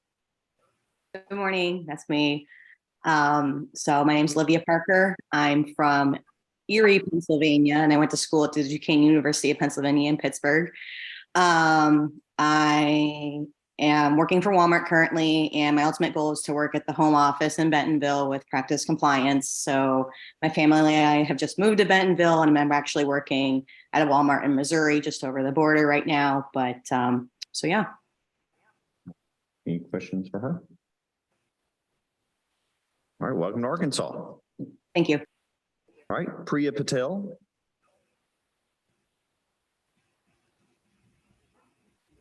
Hi, my name is Priya. So I'm from Milford, Massachusetts, and I went to school in Boston at Massachusetts College of Pharmacy and Health Sciences. And so I'm looking to get licensed in Arkansas because I work at CVS Specialty, and we're just trying to be able to ship out medications to Arkansas. And I'm going to be the backup pick. Do you know how you're going to disclose potential conflict being owned by PBM? So I am going to look into it and then also reach out to our legal team just to get further clarification. But I believe that we ship out welcome packets and it could be in there, but I just have to double check. Okay. And were you the one throwing all the dirt instead of finding the diamonds? Yes, that was me. I was digging, Jen was sifting. All right. Any other questions for Dr. Patel? All right, I've got Grant Pearson. Hello, I am Grant Pearson. I graduated from the University of Montana Pharmacy School. I'm a nuclear pharmacist. I recently moved from Spokane, Washington down to Austin, Texas. We're working for PharmaLogic and we're building a nuclear pharmacy lab down here. They're having me get licensed in Arkansas because maybe sometime in the future we will be dispensing into Arkansas. All right. Any questions for him? Nicholas Pender. I'm from Killeen, Texas, and I went to school at the Howard University College of Pharmacy. Nicholas, we can barely hear you, bud. Oh, I'm sorry. Can you hear me better now? Yes, much. Better? Okay. Yeah, Nicholas Pender. I come from Killeen, Texas. I went to school at Howard University. I am seeking licensure to become a backup pick for Cuba Pharma here in Temple, Texas. And when was your last FDA inspection? February of 2022. All right. Any questions for him? All right, I've got Megan Pham.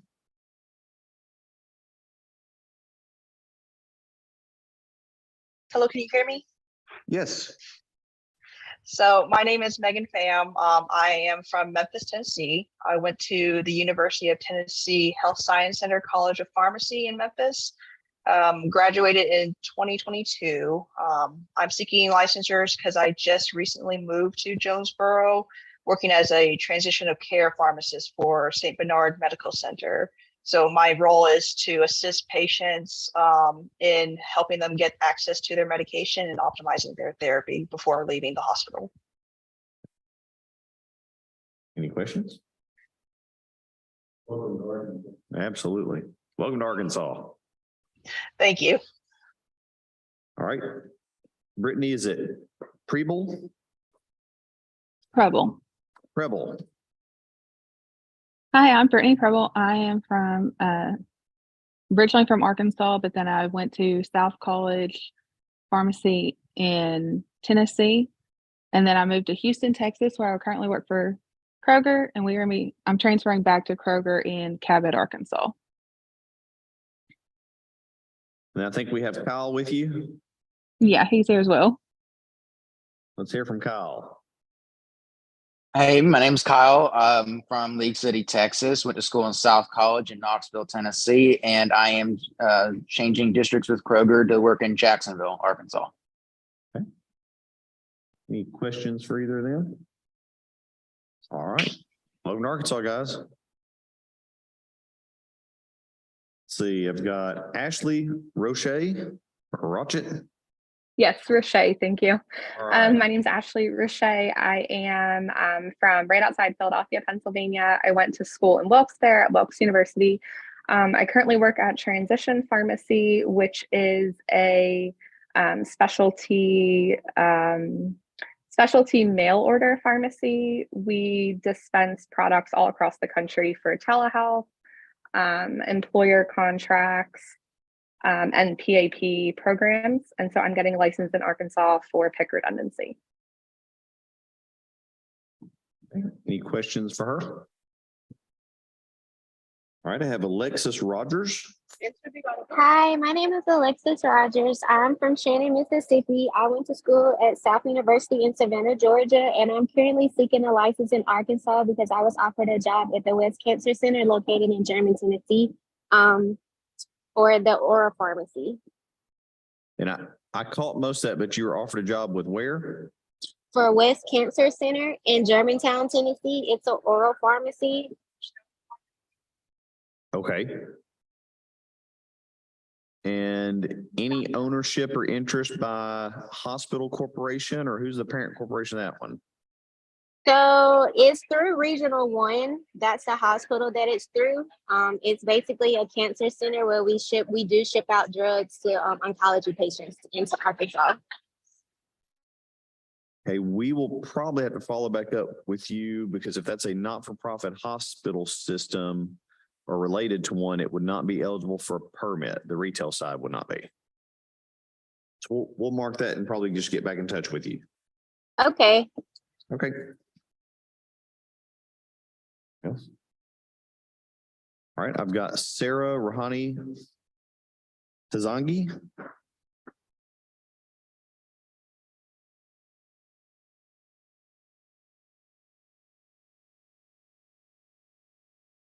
Sarah, are you with us?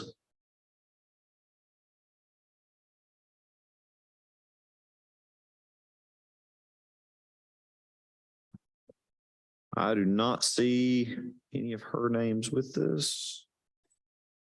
I will mark that. We can check it again in a moment. Francesco Russo. Hello, I'm Francesco Russo. I'm from San Diego, California. I went to school at University of the Incarnate Word in San Antonio, Texas, and then I moved back to San Diego. I now work for Reliant Pharmacy, which is owned by Lincare, and we specialize in respiratory medications, and we just do nebulizers. So we actually only do 8 medications. Okay. Any questions for him? I'll ask one more time for Sarah Tazangi. All right, I would say consider this group minus Sarah.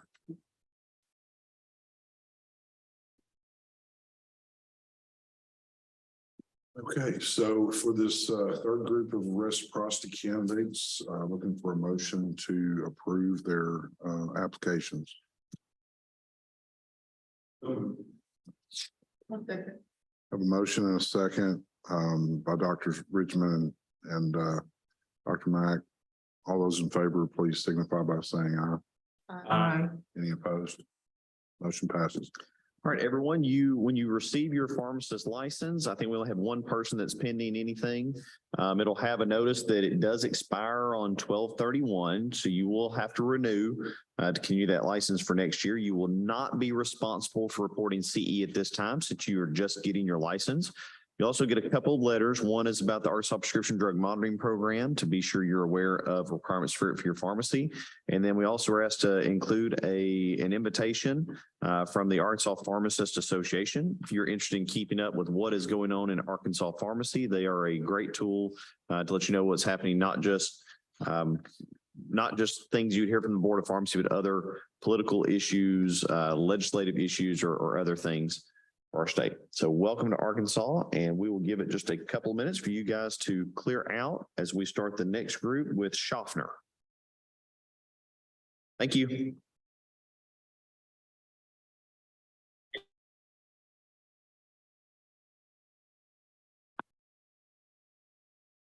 Yes. Use the last one.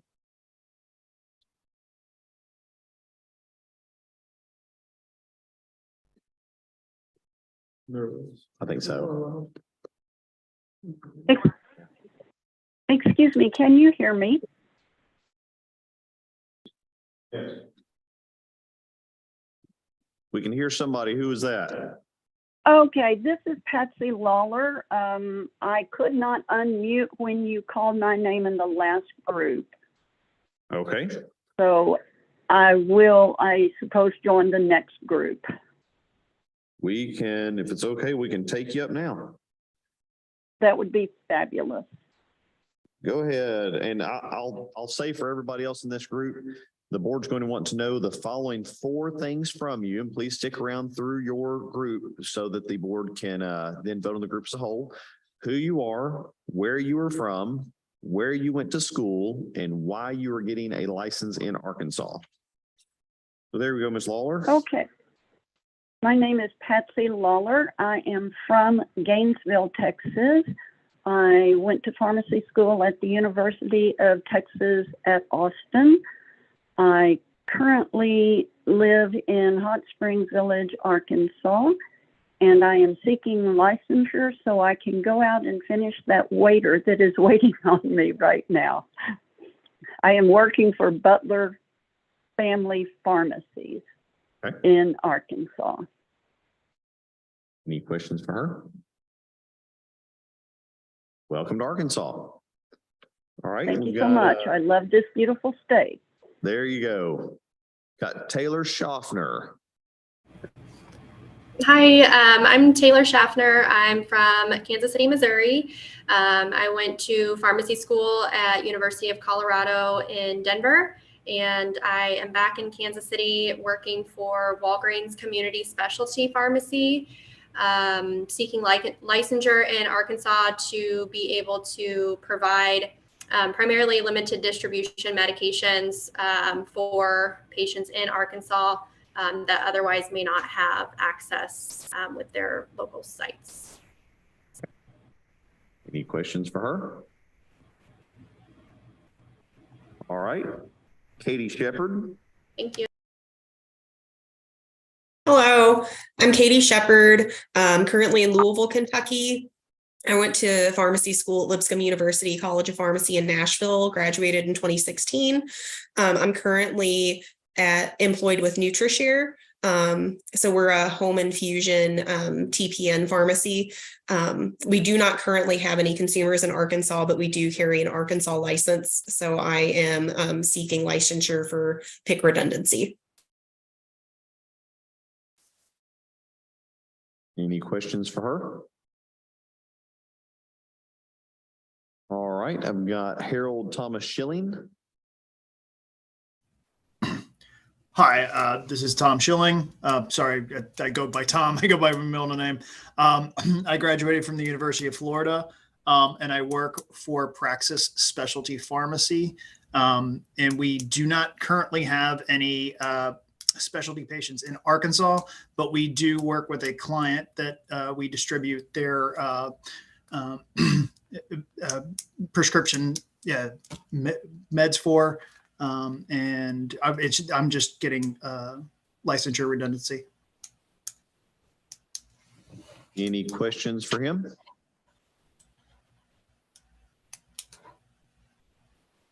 All right, I'm told that we have Sarah Tazangi with us now.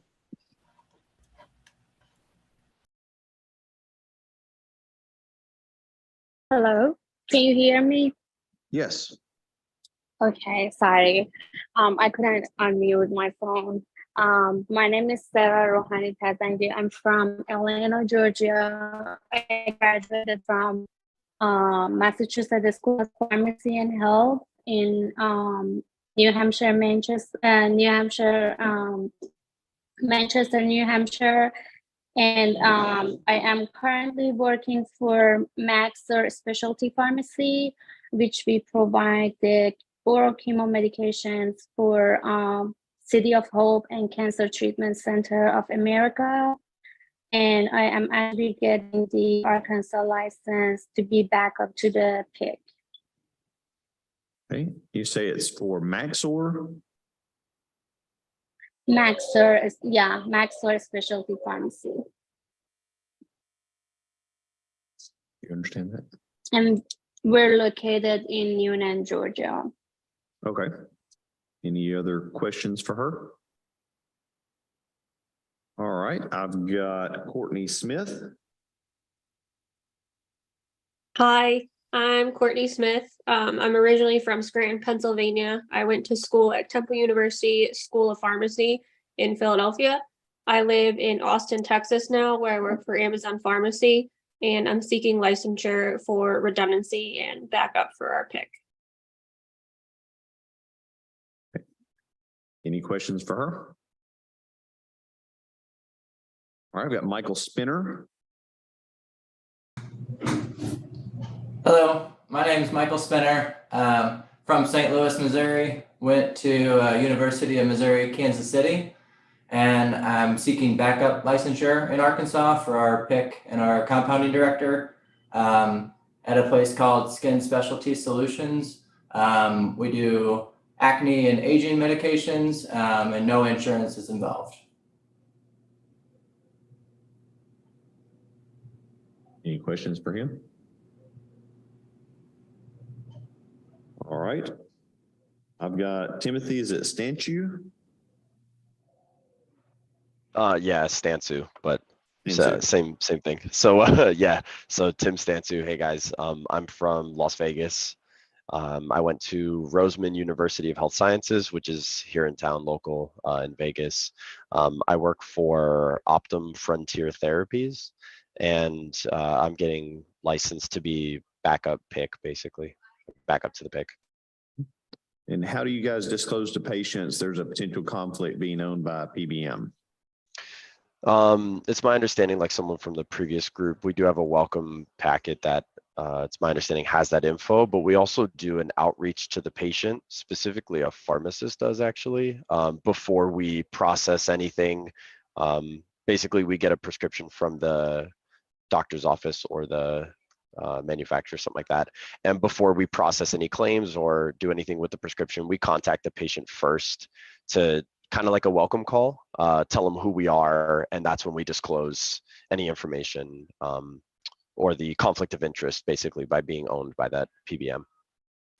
Okay. Any questions for him? All right, Andrew, is it Storjahan? Storjahan, yeah. Storjahan. Good morning, I'm Andrew. I go by Andy. I'm from Denver, Colorado. I went to the University of Colorado here in Denver. I graduated in 2015, and I'm seeking licensure for PIC redundancy for Alto Pharmacy here in Denver. Okay. And mainly just fertility pharmacy? Correct. Yep. That's the majority of our patients. Any questions for him? All right. Masato Sugino. Hey, good morning. Yep, that's me. You pronounced it right. Hey, I'm Masato Sugino. I'm from Philadelphia. I went to school from University of Science in Philadelphia. I am getting this license as a backup PIC for my pharmacy. It's in Clara Pharmacia. It's a mail order for hospice patients. Okay. And how do you guys take care of emergency needs on your hospice patients? I have to get back to you on that. Okay. Yeah, thank you. Sure thing. Any other questions for him? All right, I've got Stephen, is it Zabo? Sabo. Close Sabo. enough. Hi, everybody. Name is Stephen Sabo, originally from Appleton, Minnesota. Went to school at South Dakota State University. And reason for licensure, I'm actually a second-year med student at NYIT Com in Jonesboro. So just hoping to use my licensure to do something to better the community or the lower Delta region. We figured you'd be tied up counseling and helping to train people up on the pharmacy side of med school. Hope so. Questions for him? Welcome to Arkansas. Let's see, Kelly, is it Thigpen? It's Thigpen. Okay. There we go. So hello, I go by middle name Deanna. I'm Deanna Thigpen. From South Mississippi, and I graduated from the University of Mississippi in 2022. I completed my residency program at Veterans Healthcare System of the Ozarks in Fayetteville in June of this year. And after I finished residency, I knew I wanted to stay in Arkansas, so I am seeking licensure to continue working in the state. I recently started working for Baptist Health in Fort Smith as part of their integrated primary care team, where I help to provide support for the family health clinics that are in the region. And I also work for CVS as a district support staff pharmacist in the Fort Smith Van Buren area. Any other questions for her? Welcome to Arkansas. Thank you. Zach Thompson. Yeah, my name is Zach. I'm from Tyler, Texas. Went to school at the UT Tyler College of Pharmacy here in Tyler, Texas, and looking to get an Arkansas licensure to hopefully service patients in Arkansas. I'm currently working for Biomatrix Specialty Pharmacy, so we service neuro, immuno, and transplant patients.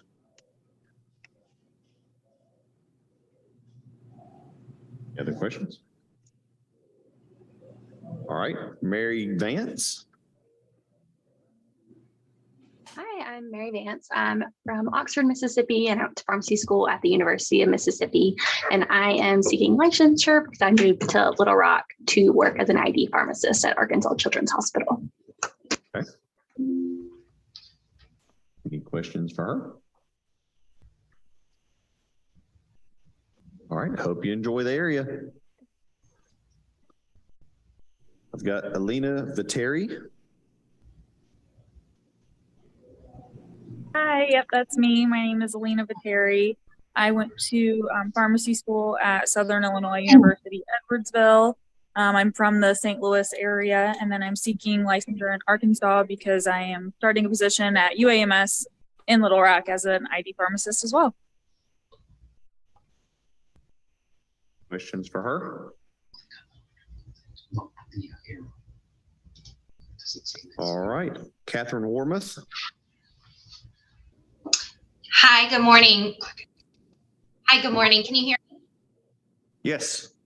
Okay, great. My name is Catherine Warmoth. I am from Cleveland, Ohio. I went to college at Ohio Northern University, Raby College of Pharmacy, and I am seeking licensure in Arkansas as a backup to the PIC at our specialty pharmacy here in Cleveland, Gentry Health Services. Okay. And mainly getting licensed, are you the backup or are you going to be the PIC for the specialty side of Gentry? I will be the backup to our PIC. Okay. Any other questions for her? All right, we've got Sharita Webb. Hi, I'm Sharita Webb. I'm from Memphis, Tennessee. I currently work at Encompass Health Rehab Hospital, and I went to pharmacy school at Xavier University in New Orleans, and I was seeking licensure just for other leadership opportunities. Any questions for her?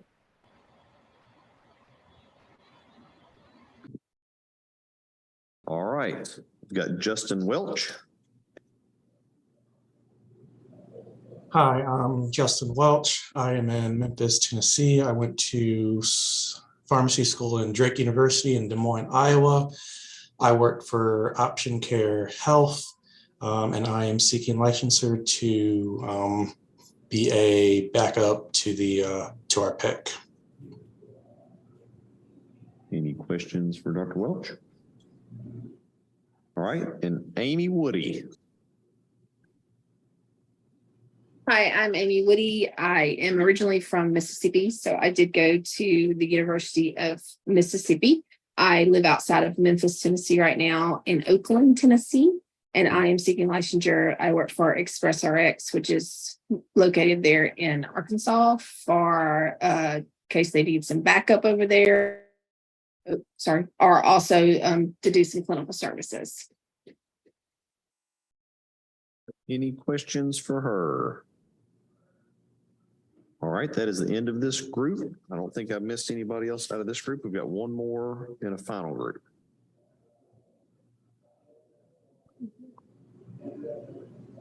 Okay, do we have a motion? I make a motion to accept this slate of candidates. Second. Thank you. I have a motion by Dr. Newsome, have a second by Dr. Boone. All those in favor, please signify by saying aye. Any opposed? Motion passes.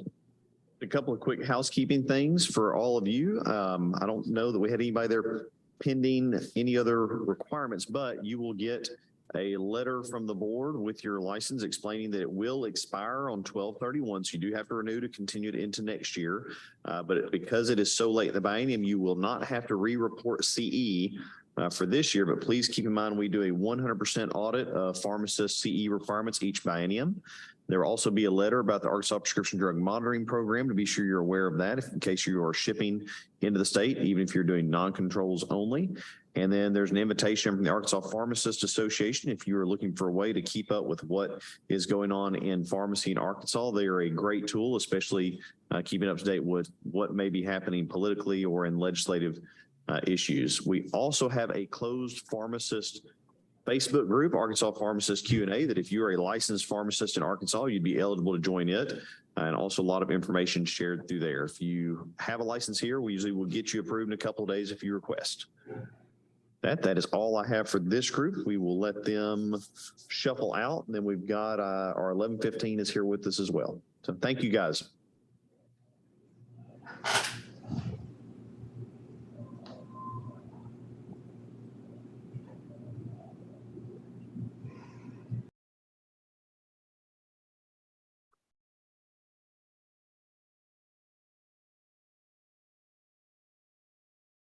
All right. Mr. President, if you are ready, next up for 11:15, we have Robert Hooper. You've got him as the very last page on reciprocity. If you want to go through, Mr. Hooper, who you are, where you're from, where you went to school, and why you're seeking licensure in Arkansas. And then I think the board will talk to you for a second. You have a request to sit for our law exam for the third time. Yeah, my name is Robert Hooper. I am currently living in Texarkana, Texas. I just moved here about 9 months from Dallas, and I currently work at Chris's Health on and off, and I have a PRN job at Wadley Medical Center, which they service Hope Wadley Regional Medical Center in Arkansas. So I need an Arkansas license to do that hospital, in the evening and overnight. And I went Midwestern University. That's where I went to school.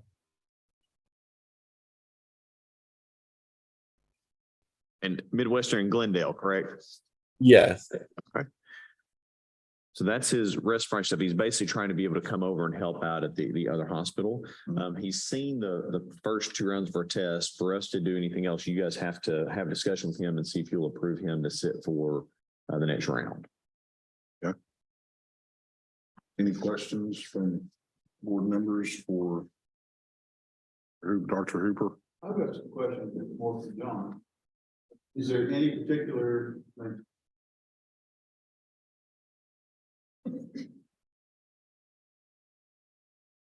Is there any particular area of the law that he's not doing well, or is there any particular type of question that he's not doing well? It was kind of all over. The suggestion I think I'd had for Dr. Hooper earlier were to review some things such as the prescriptive authority in Arkansas, as well as knowing your schedules of controlled substances. Those are 2 things that oftentimes kind of catch people. I think sometimes, especially in health systems practice, you don't necessarily see as much as what level of a controlled substance it is, because it's an internal order. It's not as visible as when you're, on the bench having to determine if this prescriber did or did not have that authority, because it's not locked out like it would be in a hospital. Also suggest to him, he's seen version 1, version 2, and give the suggestion that, version 2 is very similar in content and context as version 1, but it also has the short answer section of that. And then version 3 is similar as well. So after, I think, version 2 we discussed, just being sure you're complete in your answers on the short answer version as well. So there was no, as far as question type, there was no apparent. Not really. It was a fairly, as I recall, and I can pull it, was a fairly equal distribution throughout the different question types. I think part of it is just, for some people, I think it's a different type of test than what they're used to seeing with MPJE. I think that sometimes you have people that are used to studying for MPJE and have that mindset, and our test is in some ways probably a little bit more straightforward with the way we give it. I think the question would be, for you guys, oftentimes you ask, what they've done to study differently, if they think they're ready, if they think they need some time along those lines. Dr. Hooper, have you gone through each of our state regulations?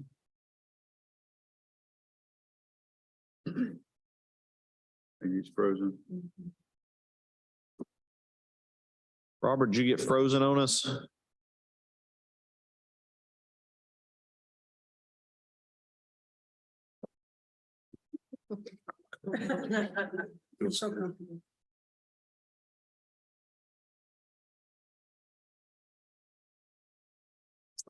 Mr. Hooper, can you hear us?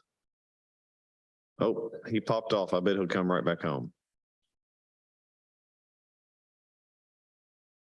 It looks like we've got a couple of other people that are here in our Zoom feed that if you do not have an appointment before the board, we would ask you to go back to the Board of Pharmacy website and you can watch us live on YouTube. That way it keeps our feed clean. I'll give you, I don't know, 20 or 30 seconds to clear out, or we can clear you out as well.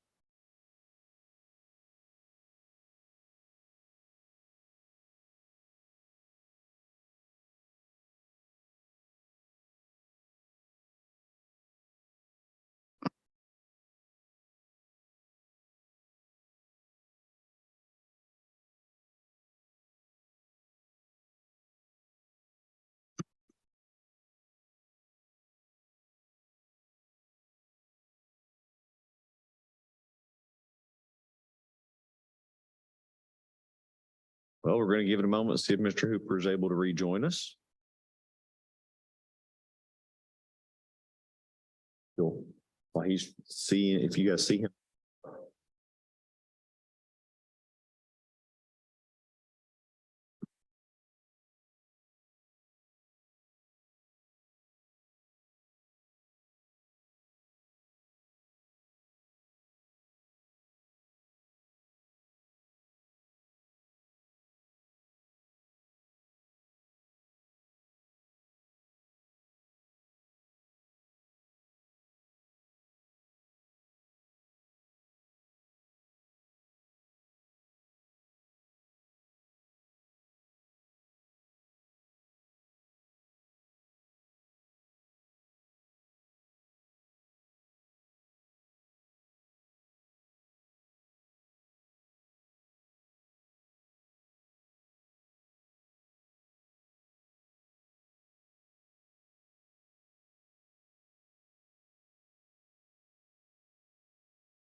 General, if I can figure out.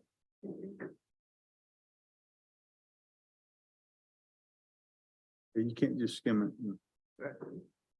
But he's licensed somewhere else, so the best way to study it is through, if you, that makes sense, makes sense, makes sense. Then focus on the things that are different.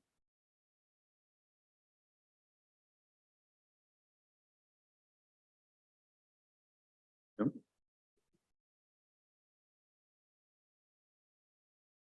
Or you can enroll in my course.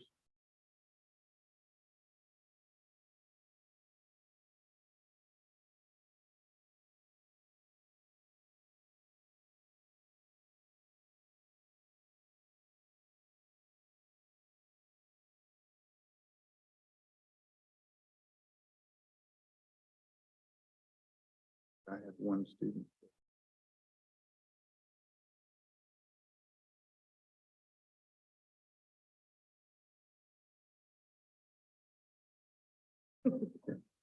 I'm the department chair at that party. Okay.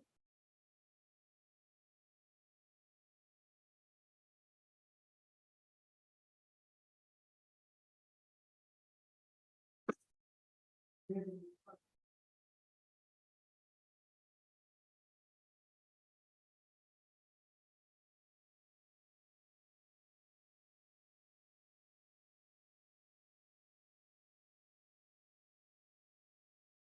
will, if it's okay, we can see if he comes back on. In the meantime, he will grab this for me. Do you have something we can discuss real quick?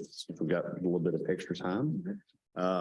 And this is, I will pass down for anybody that actually wants to look at this, but there was in the last legislative session, a bill passed, Act 575 of 2023, which is called the Gold Card Bill. And if you start reading it, it is 17 pages. You have to get to page 15 before there's anything to do with us. And a very brief explanation of what you'll see highlighted kind of falls as this. In the year 2024, the Board of Pharmacy and the Board of Medicine will have to consider any drugs that an insurance company or PBM wants to continue to have a prior authorization criteria on. Does not include self-funded plans. It does not include Medicare government plans, does not include EBD plans for the state employee, public school employees, or Medicaid. But any other private plan that would have drugs that they wanted to have a PA criteria on, it would have to be part of a review process in 2024 for the Pharmacy Board and Medical Board to consider approving them having a PA. Part of that, as part of that process, we are charged along with medical board to set up a set of criteria for how we would consider this. In some preliminary conversations, we figure that this is going to in many ways probably be handled like I used to see the old drug utilization evaluation committee with EBD for state employees, public school employees. And this is the policy that we had a meeting. Dr. Jolly was able to join as board president. Of course, she has a great deal of experience in formulary management in a health system, as well as a couple of the medical board members and their staff. In discussing this, this is the document that we came up with. It was presented before the medical board last week. They accepted it for information. They did not have any suggested changes at that time, but this would set up criteria for the 2024 calendar year of how we would basically look at drugs. When you read through it, it's got just a couple of brief overview things of what it says specifically in the law, which are the really pertinent parts to it. And then it goes into first steps process, establish the baseline criteria to help the boards set expectations for the request, prevent unnecessary workload. On those lines, creation of a general framework requirements for these submissions would be useful if they can be adopted by both boards. This is proposed framework. Number one, requests for submission must meet the following criteria. And I had requested drugs for submission originally. So if a medication costs equal to or greater than $5,000 per episode of care or on a monthly basis, then it could potentially, according to the boards, have a PA. So it's over $5,000. That's just kind of a single bright line that we have. And then if it did not exceed $5,000, it would have to meet some set of criteria. The first one would be they have specific identified issues related to inappropriate use and or off-label use or indications that are different than what the plan desires to pay for, may be considered for review. The first one we think of is GLP-1 drugs. As of recent, we see so much about semaglutide that they may have an indication for diabetes, but most insurance plans do not want to pay for it for anything other than diabetes. They don't want it for weight loss. They don't want it for any other lifestyle modification. So they could say, well, this is a $1,000 drug, but we only want to pay for it for this FDA indicated thing. We want to insure with a PA, that's all we're paying for. So that could meet a criteria that they could apply and then have the boards consider it. The other would be if it has specific safety concerns, severe potential side effects for patients. So if it's something that's contraindicated in pregnancy and has, risk of fetal harm, if it's something that has, absolute, standalone, you cannot use this medication if the following happens, then they could also have requests. And there are several medications that could apply to that. The way that we envision this and had kind of discussed it in our committee meeting was that, Dr. Jolly, and I'm sure he may want to pick someone else to help with it as well, or if someone want to volunteer, to basically have a committee of our board and a committee of their board jointly meet. The way we're talking about it right now is picking a date in May that the committees could meet and consider all the drugs that we see applications for, because the medical board and pharmacy board both meet in June, generally a week apart. And then we could have another committee meeting in September because we meet back to back in October as well. A couple of specific points to clarify: when we are discussing this, what we have said is we're considering the drug for criteria. Regardless of which insurance company or PBM brings that, if they apply for this specific GLP-1 under this criteria, then we would be looking at approving that drug. Yeah, not just for that company, but under that criteria, that drug. Otherwise, we could have a dozen companies ask for the exact same criteria on the exact same drug, which creates much, much more work. So a couple of encouragements we would have is for any company that's wishing to look at a list of drugs, if they wanted to get together and determine which ones they're going to have on the list or which type of criteria, that would greatly put us at ease. My vision for how I would want this designed is I want it in a spreadsheet, and we would probably give, here's the criteria. What is the drug? What is the cost? If it falls below $5,000, and it's what they're reimbursing it for, not what some inflated AWP might be. But if they have that, then what are the indications or what are the reasons that they would want to put in PA criteria for the committee to consider? I think it's going to take a good half a day to go through that. I think we're going to have a couple of hundred requests. I think many of them will be very, very easy for us to understand what the question is, and where you could literally go, drug 1 makes sense, yes. Drug 2 makes sense, yes. Drug 3, we have a question. Who is the requester? Ask your question, make a decision. Drug 4, don't agree with that, no. I think that the committee could do that pretty quickly. And then once we have a committee suggestion on that list, presenting it before the medical board that first week of June, see what they say, because they meet before us, and then the pharmacy board. Once both boards agree on it, we could say, here's the list of qualifications we've approved so far. I think if we do that in 2 iterations between June and October, I think we will have the most of the work done. For people that don't get it in for either one of those dates, I'm sure we'll have to have future meetings. Whatever decisions are made by both boards together, anything that is accepted or approved, then that is on the list. If there's a denial, there's an appeal process that is outside of us. It goes to the Arkansas Insurance Commission. And that, we're hands off on that. If they get an override from the Insurance Commission, that is fine. That is something the Insurance Commission has the authority to do.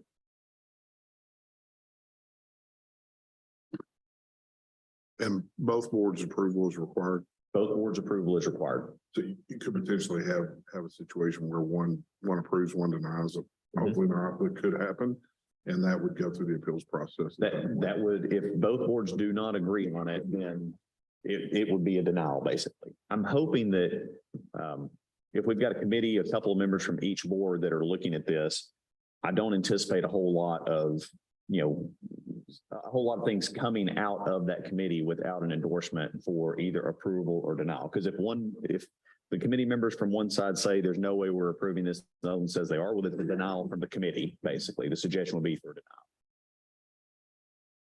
Yes, sir.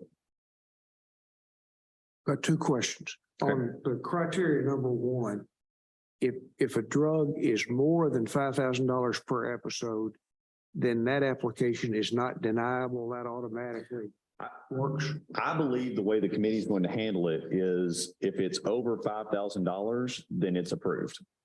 Okay. Then with regard to the second criteria, where it's less than 5,000, let me just take a simple non-political example. Say a company wanted to restrict dispensing of ivermectin for COVID, and they apply for that because they want a review to see whether it's being prescribed for malaria or for COVID. Mm-hmm. Would that be something that would then be up to the committees to decide whether to allow it to go on that list or not? Yes, they would basically be making a case that they only wanted to pay for it for FDA approved indication, or they didn't want to approve a drug in case there was some sort of medical issue. And if you want to talk about, I love that that's non-political, Harold. Right, exactly. But the other one, ivermectin, you did not necessarily see a whole lot of adverse effects reported with. Right, but efficacy, does efficacy count in this too? I mean, that's the thing is, it would be a question for the committee to then consider. The other one that a lot of people were upset about, hydroxychloroquine does have some absolute potential fatal side effects for people with certain heart issues. So if it was saying, well, with hydroxychloroquine, we want to be sure before this patient takes it that there's not some, prolonged QT interval or abnormal heart rhythm or something like that, that would be a medical potential medical exclusion for requests. But so whatever the reason is that they request it, I mean, in your example, I can't predict what the committee will say, but that would be for the committee at that point to review. Well, say that the drug makes it onto the list, that it's subject to prior approval. And the company disapproves the use of that drug. Does the patient then have any alternative? Does the physician have any alternative, or is that just not available at all to be paid for by that insurance? Well, it's the insurance company's decision, first of all, what drugs they will or will not pay for. Like if they put it on formulary, and part of this discussion is, I think that some companies will just exclude drugs. So instead of saying we have 4 choices in this area of therapeutic immune modulators, drugs that are used for like rheumatoid arthritis have other indications.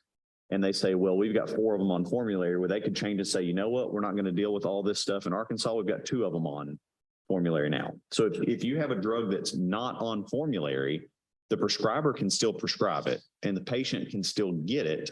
And in some instances, the patient may be eligible for an assistance program because their insurance will not pay for it, or the patient has a choice to pay cash. The example of ivermectin is not an expensive drug. Right, sure. So in many ways, it would, many people would question whether or not it would even be worth the paperwork and the cost of doing a prior authorization if they were worried about a very inexpensive drug such as that. Well, I've got one more question for the old folks that I'm on the board to represent. If one of my constituents out there in the elderly population is reviewing their options for their Medicare coverage, this does not have any impact on Medicare because it's federal funded plan. Good. That's it. Thank you. Well, one thing I thought of, and probably going to talk about this more, but I think this seems to imply it applies to both facility administered meds as well as traditional retail prescriptions, unless I'm misinterpreting. Like an infusion center, does it apply to medications that are covered under the medical benefit, or is it only? I think it can. Okay. Because what it says is, back up.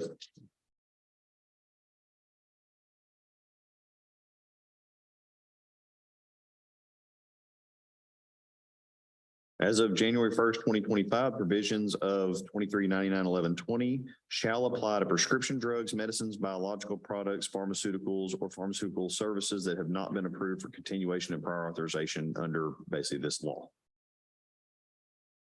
So it doesn't necessarily say at retail or anything else. Now, the other part, the first 15 pages of the law, if you've got a prescriber that 90% of their authorization requests are approved, they are to be granted what is known as a gold card. And the gold card means they're exempt from having to do any more prior authorizations on procedures or medications or anything else. Now, I'm sure that's a programming nightmare for some folks, but that's not our problem at hand. The insurance company or PBM can periodically review that prescriber's habits to see if they think that there are things that would drop them back out or out of the compliance for that. They can basically re-audit it, is my understanding, but that is also not with us. So they could have a gold card for plan A, but not for plan B. And they could have one for plan C, but then plan C didn't audit and they lose it for plan C. It's a fascinating issue. It is. And My concerns are really have nothing to do with what the charges of the board of pharmacy or the medical board. Mine is more, I'm wondering what's going to happen with the power on the payer side. You know, and on the medical benefit, it's a little different from an adjudication standpoint, in that you don't know in real time whether you have a claim or not. And it usually takes about 55 or 60 days to get paid.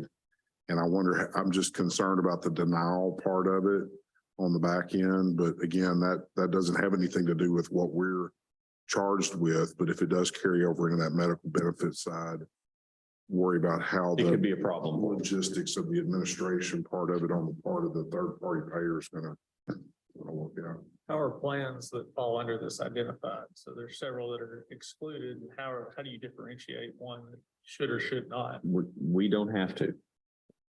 I mean, I believe that would be up to the insurance commissioner to define whether or not they fell under it. Is this going to be an annual thing?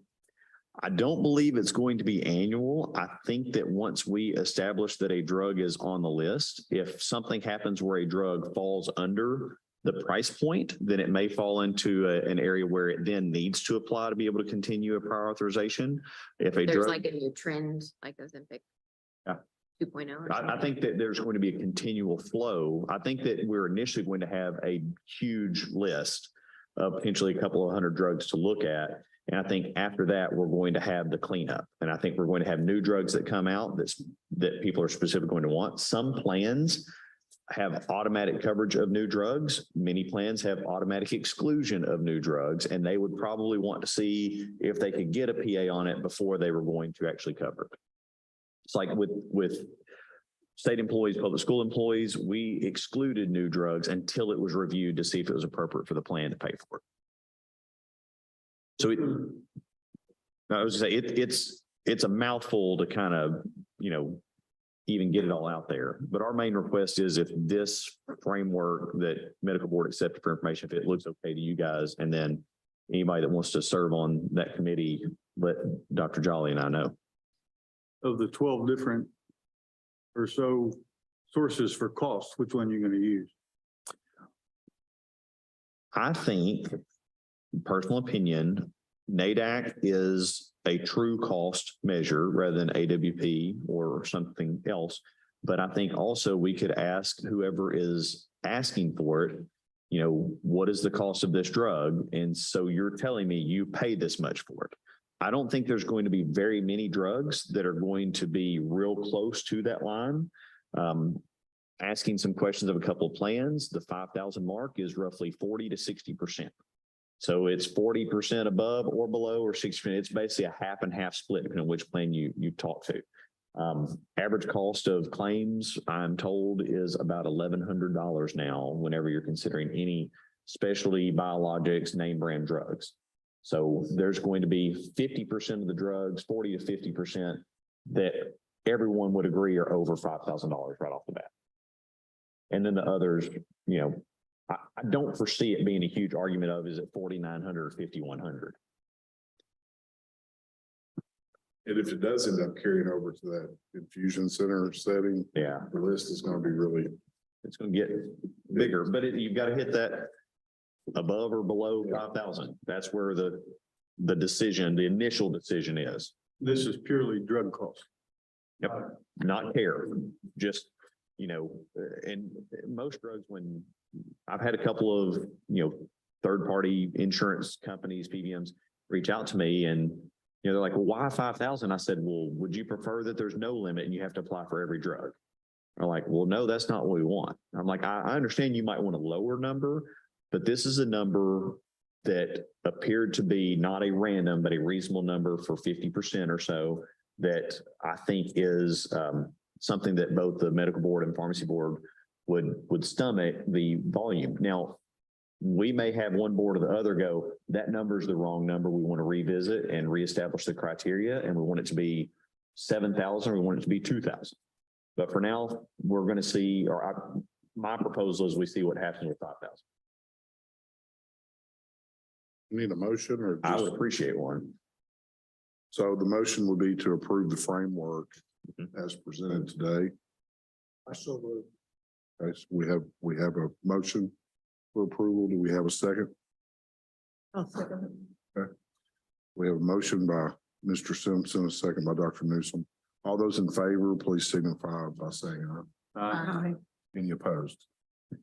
Motion passes. All right, and I believe we have Mr. Hooper back with us. I think, Dr. Hooper, Dr. Richmond was asking if you had reviewed all of the statutes and rules of the state of Arkansas for the Board of Pharmacy to help prepare after your previous test. I have looked over that. I'm sorry, you have, or you? Yeah, I have looked over that. Okay. Have you looked over it or have you studied it? I've looked over it medically, but I haven't studied it intensively. Well, that may be the reason that you're not passing the exam. Have you listened to Dr. Kirtley's law review that literally goes regulation by regulation? Yes, Doctor. Yeah, I did look at the law review, and all right. So the first two times that I took it, intensely study, but the first time my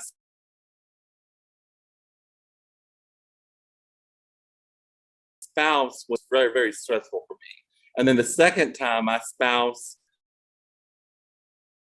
was attacked, and I wasn't able to reschedule. So both times I was under a lot of stress, and I think it really affected me.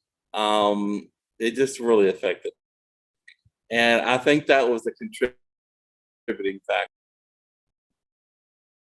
And he did discuss me, I know it cut out a little bit, that there were some other medical issues happening that had him under a different level of stressor, he felt like, during our test. When was the last time he took the test?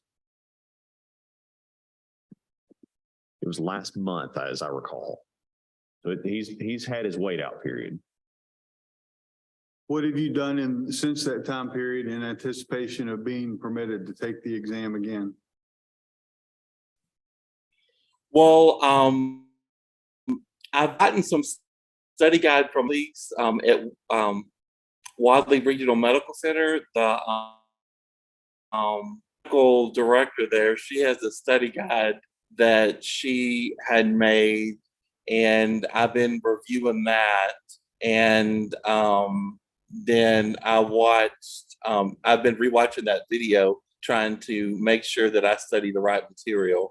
Another thing that I did was, and I think was that I bought this material, this MJPE study guide material, and I studied it, and I think it might have not been as helpful as studying just from the and some of the other material. I don't think I was studying the right way either, those first two tests. Well, I teach pharmacy law at our university in the College of Pharmacy. And I would encourage you to take Dr. Kirtley's video, have a printout of each regulation. Don't just try to do it online, but actually print out the regulations. And as you go through the video, don't just listen to the video and say, okay, I think I got that. Actually take notes. Have the regulation laying with you as you go through that video, and highlight or make notations about things that he says about know this, don't know this. And if you do that regulation by regulation, then that should be an improvement over simply watching it versus studying it. Because if we're going to grant you a third opportunity to take the exam, we need to make sure that you're not just doing enough to skim, or now having seen an exam for the third time that you simply get it by repetition, but rather we need you to know that even in times of stress, that you would know Arkansas state pharmacy law.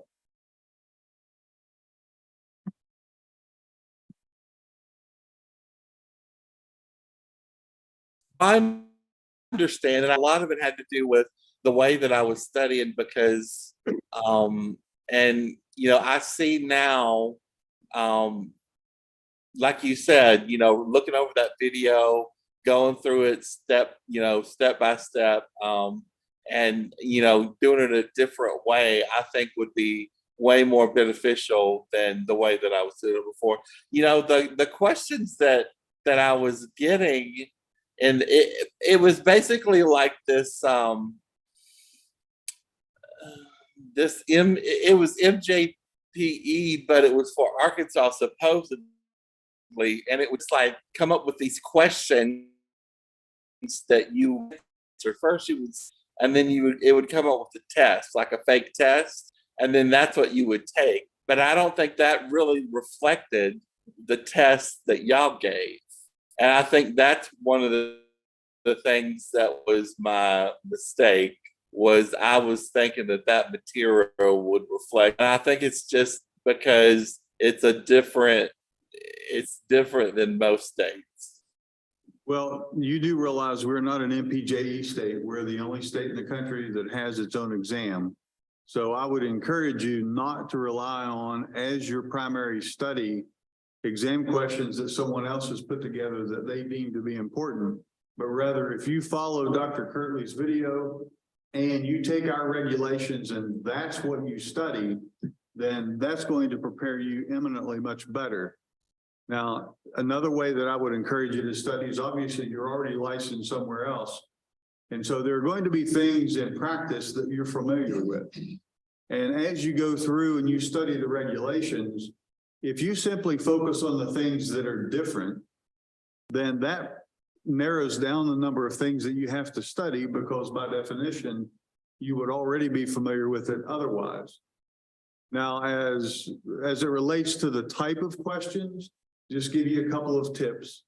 One thing that we do have in common with the MPJE is we do have K-type questions where you have a question, you have a number of answers, and then your answer is selected from those options. I would encourage you to take those questions and treat them as true false. Read the question, then read the option and say, does this apply to the question or not? Mark through those that don't apply, then you're left with the ones that do, and then use that to apply to your answer. As far as it relates to true false questions, don't read too much into it. There are so many things that you could, on any given question, say, well, if this, then this, or if this changed, then this, if we're talking about this setting, then this. I would encourage you on those questions that you begin to question yourself, just leave it, come back to it, and just read what the question says and directly answer what the question is asking you. Don't read too much into it. Just take it at face value. The rest of it, I think that if you follow Dr. Kirtley's review, if you take the regulations and read them, not just skim them, but study them, commit to memory. You also, I would encourage you, on our website, we have a list of the controlled substances in Arkansas, but you could go to Lexicon, you could go to an internet site and just simply find a list of controlled substances, brand and generic. Just study the ones that are common. You don't need to study the chemical names at all, but just be prepared because a good 10 or 15 questions on the exam traditionally represents which schedule are these drugs in. So it's important that you know that too. So I don't know, hopefully some of that's helpful for you. No, I think that is helpful. Just getting organized and preparing on, just basically how I need to study and focus on doing that. I think that does really, really help me out a lot. Well, there's no substitute for studying. Students always try to figure out a way to get past without studying, but there's no shortcut, and we need you to know this information in order to practice. Any other questions or comments from board members? Dr. Hooper? So Dr. Curley, are we looking just a motion to approve him to take for a third time? Yep. And he can schedule it? Yeah, he can schedule Miss Sweet Whenever. whenever. Okay. So do we have a motion? I'd like to make a motion that we allow Dr. Hooper to take the exam for a third time. Okay. Motion. Have a second.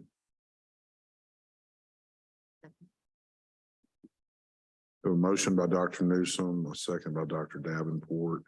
All those in favor, please signify by saying aye. Aye. Any opposed? Motion passes.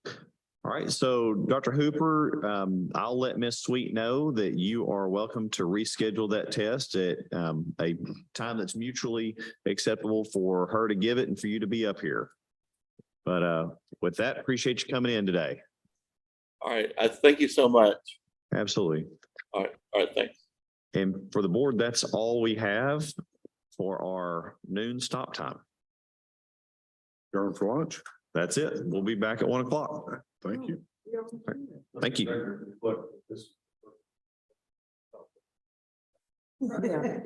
You've only been here for 4 years, though. Three.